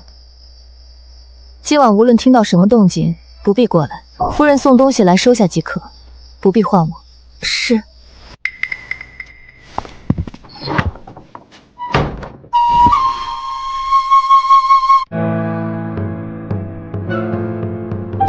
大师，您这么看着小的，有何吩咐？过2日，等许家寻回许一硕遗骸，了却执念，我便送他入轮回。你呢？你的执念是什么？想报仇？有牵挂？还是不想走？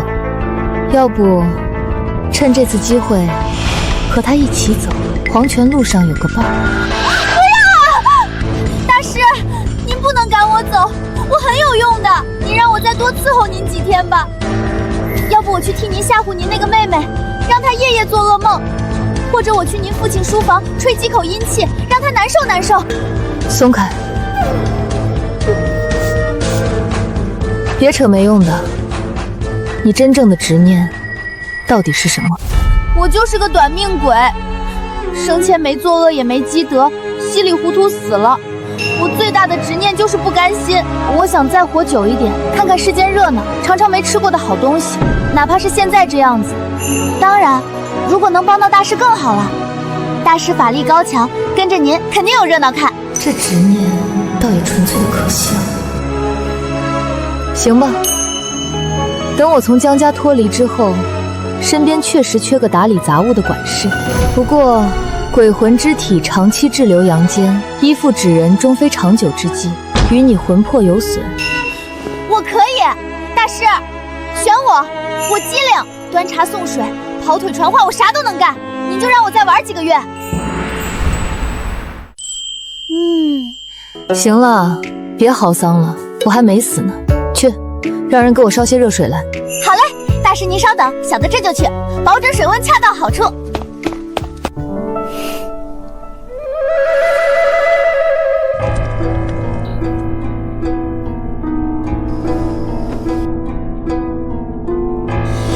银煞之气越来越压不住了。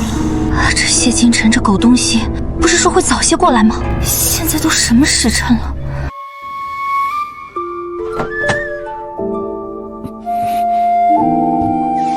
怎么才来？亥时3刻，我以为这算早了。你坐那么远，是觉得隔空就能治病吗？是我思虑不周。你怎么了？他身上的紫气竟然能压制阴寒煞气，想过它管用，没想过这么管用。你过来，我要怎么帮你？你把手伸出来。好病，像千年寒玉。紫气镇煞，外煞引渡，他身上的煞气反哺了我的本源。怎么样？可有好转？若是不行，你要恩将仇报。我是怕自己命格中自带的煞气，贸然接触，恐将煞气过渡给你，反令你更添苦楚。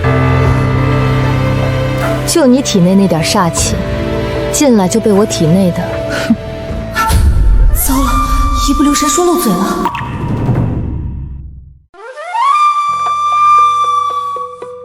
你体内也有煞气，且每逢月圆便会如此发作。江姑娘，你早就知道了，对吗？知道我身上有煞气。你每月15让我过来，根本不是为了看什么莫须有的病，而是从一开始就是冲着借我这股气来的，对吗？不然呢？谢世子难道以为我真是闲得发慌，每月15找你来看星星看月亮？你命带紫薇，贵气天成，却又煞气缠身，阴阳交织，乃是世间罕见的镇煞之体。恰好我体内也有些不太听话的东西，每月须得借你几分贵气镇一镇。你我各取所需，互利互惠。之前说看脸治病，可没说谎。你这张脸，连带你这身命格气运，确实能治我的病。放心，对你无害。你这紫气源于命格，生生不息，借我些许镇压阴煞，于你而言，或许还能减轻些煞气孤客之相，算是互益。至于你身上的煞气，全当我心善，顺手替你驱除了。他根本就是一只早就盯上我这颗人形药材，步步为营，就等着月圆之夜采摘。不过，这种基于明确需求和能力交换的关系，比那些虚无缥缈的算计更让我觉得可控。谢世子，更深路重，男女大防，你就将就将就，在这脚踏上凑合一晚吧。好一个男女大防，江姑娘都这般体恤了，谢某岂敢不从？谢近晨是故意把被褥给我盖回来的，报复我让他睡脚踏，还是单纯怕我在着凉？以内人心眼多的程度，前者的可能性似乎更大些。大小姐，您醒了吗？夫人遣了赵嬷嬷过来，说是要为您梳妆打扮，待会儿好去永宁郡主府的赏花宴。让她进来吧。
杜生，你这一打扮起来，娘都快认不出来了，真是不输长陵城任何一家的贵女。过誉了。娘，您就只知道夸姐姐。女儿今日这身衣裳头面可是挑了许久，您都还没仔细看呢。瞧你这孩子，还吃起味儿来了。我们晚清当然也是顶顶好的，这身樱粉色最衬你，娘看着就欢喜。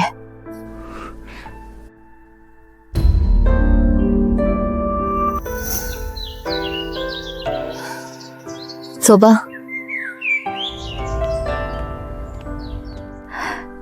好了，快走吧，别误了时辰。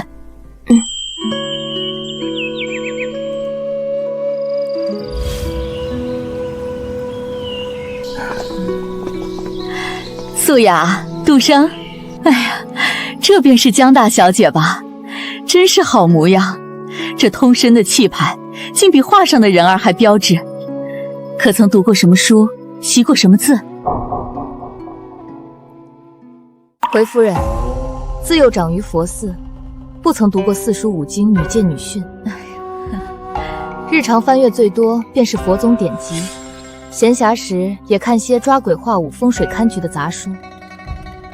抓鬼画符，差点忘了，这江大小姐是命格孤煞才被送去佛寺。江大小姐当真是性情独特，有趣的紧。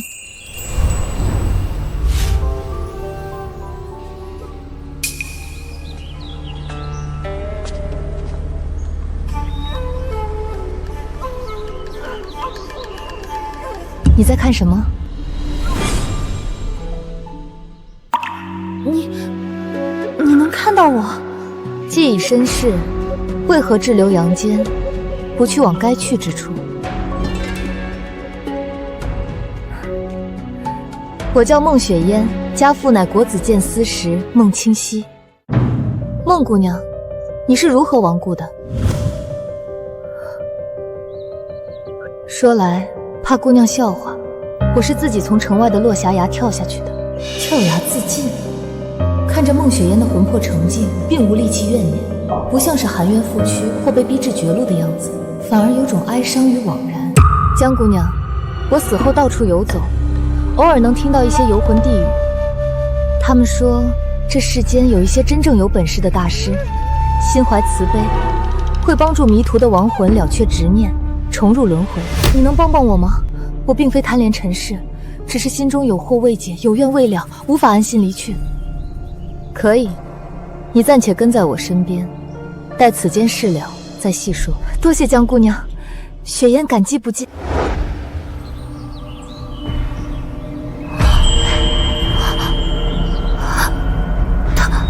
他在跟谁说话？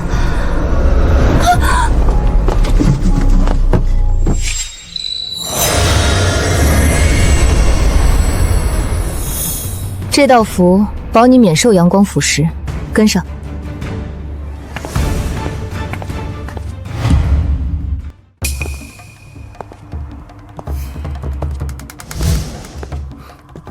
江姑娘，好巧。又是他，真烦。今日园中姹紫嫣红，贵女们无不精心打扮，唯有她一身清冷月白，不施粉黛，仿佛独立于这喧闹红尘之外。你哪位？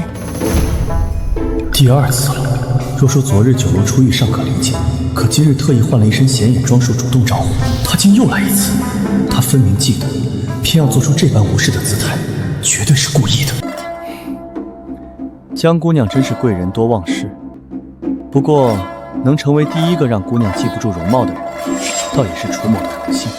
那楚某便再自我介绍一次，在下楚彦昭，家父乃纯亲王，昨日在酒楼与姑娘和近臣曾有一面之缘。哦，江姑娘留步。姑娘与谢世子似乎颇为相熟。楚世子有这般闲情逸致，操心我与谢世子熟与不熟，不如多花些心思想想，该如何去哄哄我那位妹妹吧。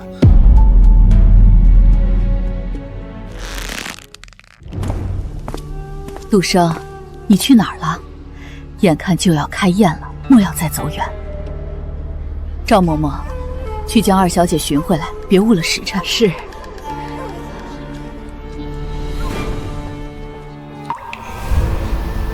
你看，那便是我娘亲曾嫣然。此人面相本属和善明理，福禄平顺，然而此刻代表子女的宫位暗淡无光，隐有断折之象。夫妻宫更是晦暗不明，隐显裂痕，近来必有剧烈争吵，且源头似乎也与子女之事脱不开干系。永宁郡主昭华县主驾到！谢谢娘。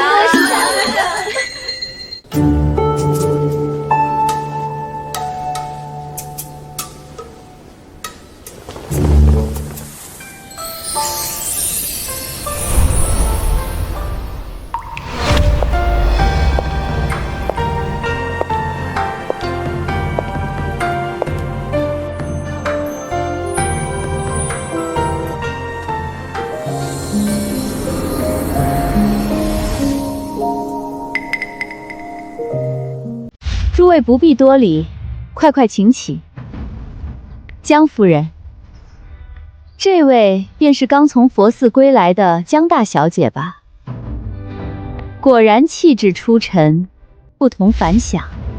郡主谬赞了，杜生，快上前见过郡主。江杜生，见过郡主。哟，到底是佛寺里清静惯了，不懂咱们长陵城的规矩。见了郡主殿下，就这般点头了事儿。江夫人，您这掌家李氏是一把好手，怎的教导女儿礼数上？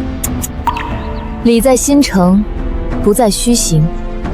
佛前叩首万千，未必是真恭敬；人前弯折了脊梁，也未必是真尊重。我观夫人面相，家宅本应丰足，然眉间川字纹深锁，近期忧思惊惧过甚。鼻翼右侧蓝檀位引见赤丝，恐有财物暗损，或为亲近之人所累。眼角尖门色滞，肤星不稳，非外因，乃内耗。与其操心他人礼数周全与否，不若先理顺家中账目，宽解心怀。火气太盛，伤身也伤人。啊！你胡言乱语什么？简直不知所谓！好了好了，不过些许小节，江小姐快人快语，倒是爽落。今日赏花为主，何必拘泥虚礼？江夫人，您这女儿颇有几分率真呢。谢郡主宽容。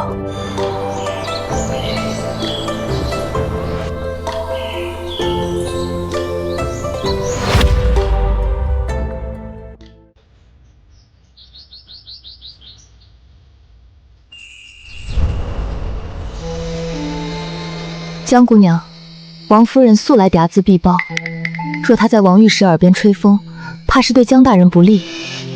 无妨，左右我看我那便宜爹也挺不顺眼的，他若因此头疼，我或许还能得些清静。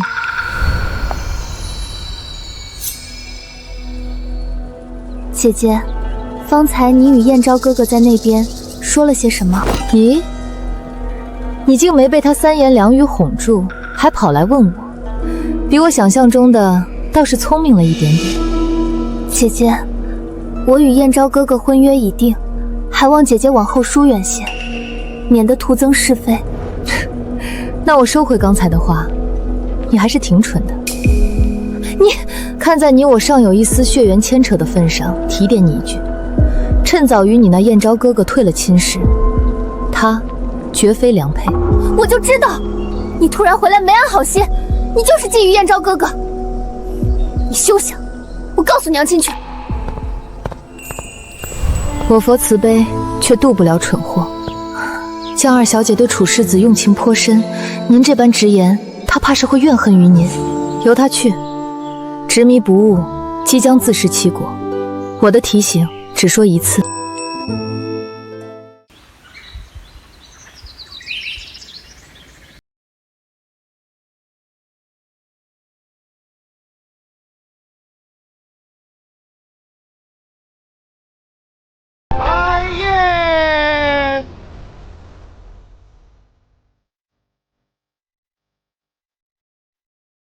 说起来，今儿这园子里的姑娘们，一个个真是花团锦簇。江夫人，您府上2位千金更是出挑，尤其是江大小姐这般品貌气度，从前竟藏在佛寺，真是可惜了。想必如今上门提亲的门槛儿都要被踏破了吧？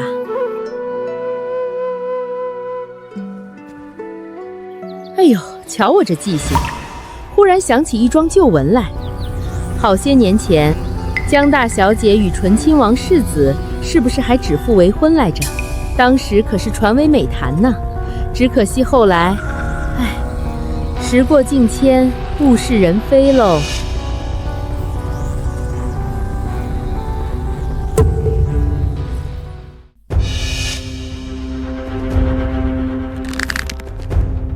王夫人说笑了，那都是长辈们酒后的戏言，当不得真。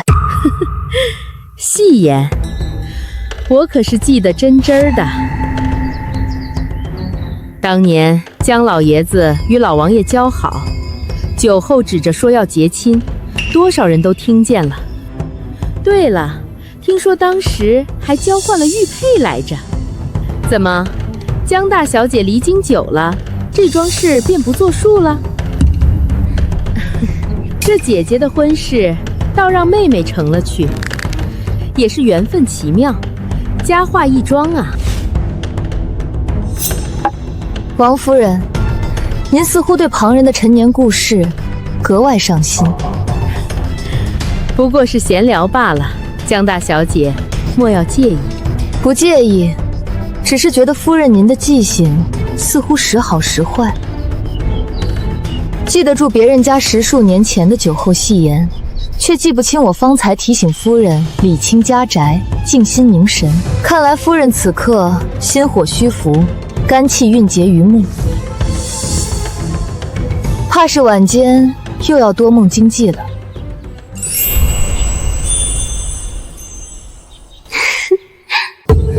至于您说的姐姐的婚事妹妹成了，此言大妙。姻缘天定，人事纠葛，个人有个人的缘法。旧日一句戏言，如同春日落花，风过无痕。有人执着于拾取早已零落成泥的残瓣，还以为是珍宝。更何况我自幼长于佛前，聆听的是佛法梵音，见惯的是青灯古卷，心中所求早已非红尘俗世之小情小爱。王夫人以己度人，用后宅妇人的心思揣度于我，未免太小看我了，也小看了佛法。说得好，江小姐心性通透，见识不凡，果然非常人。旧事已矣，未来可期。今日赏花宴，只谈风月，不论其他。来，诸位尝尝这道新贡的蜜酿。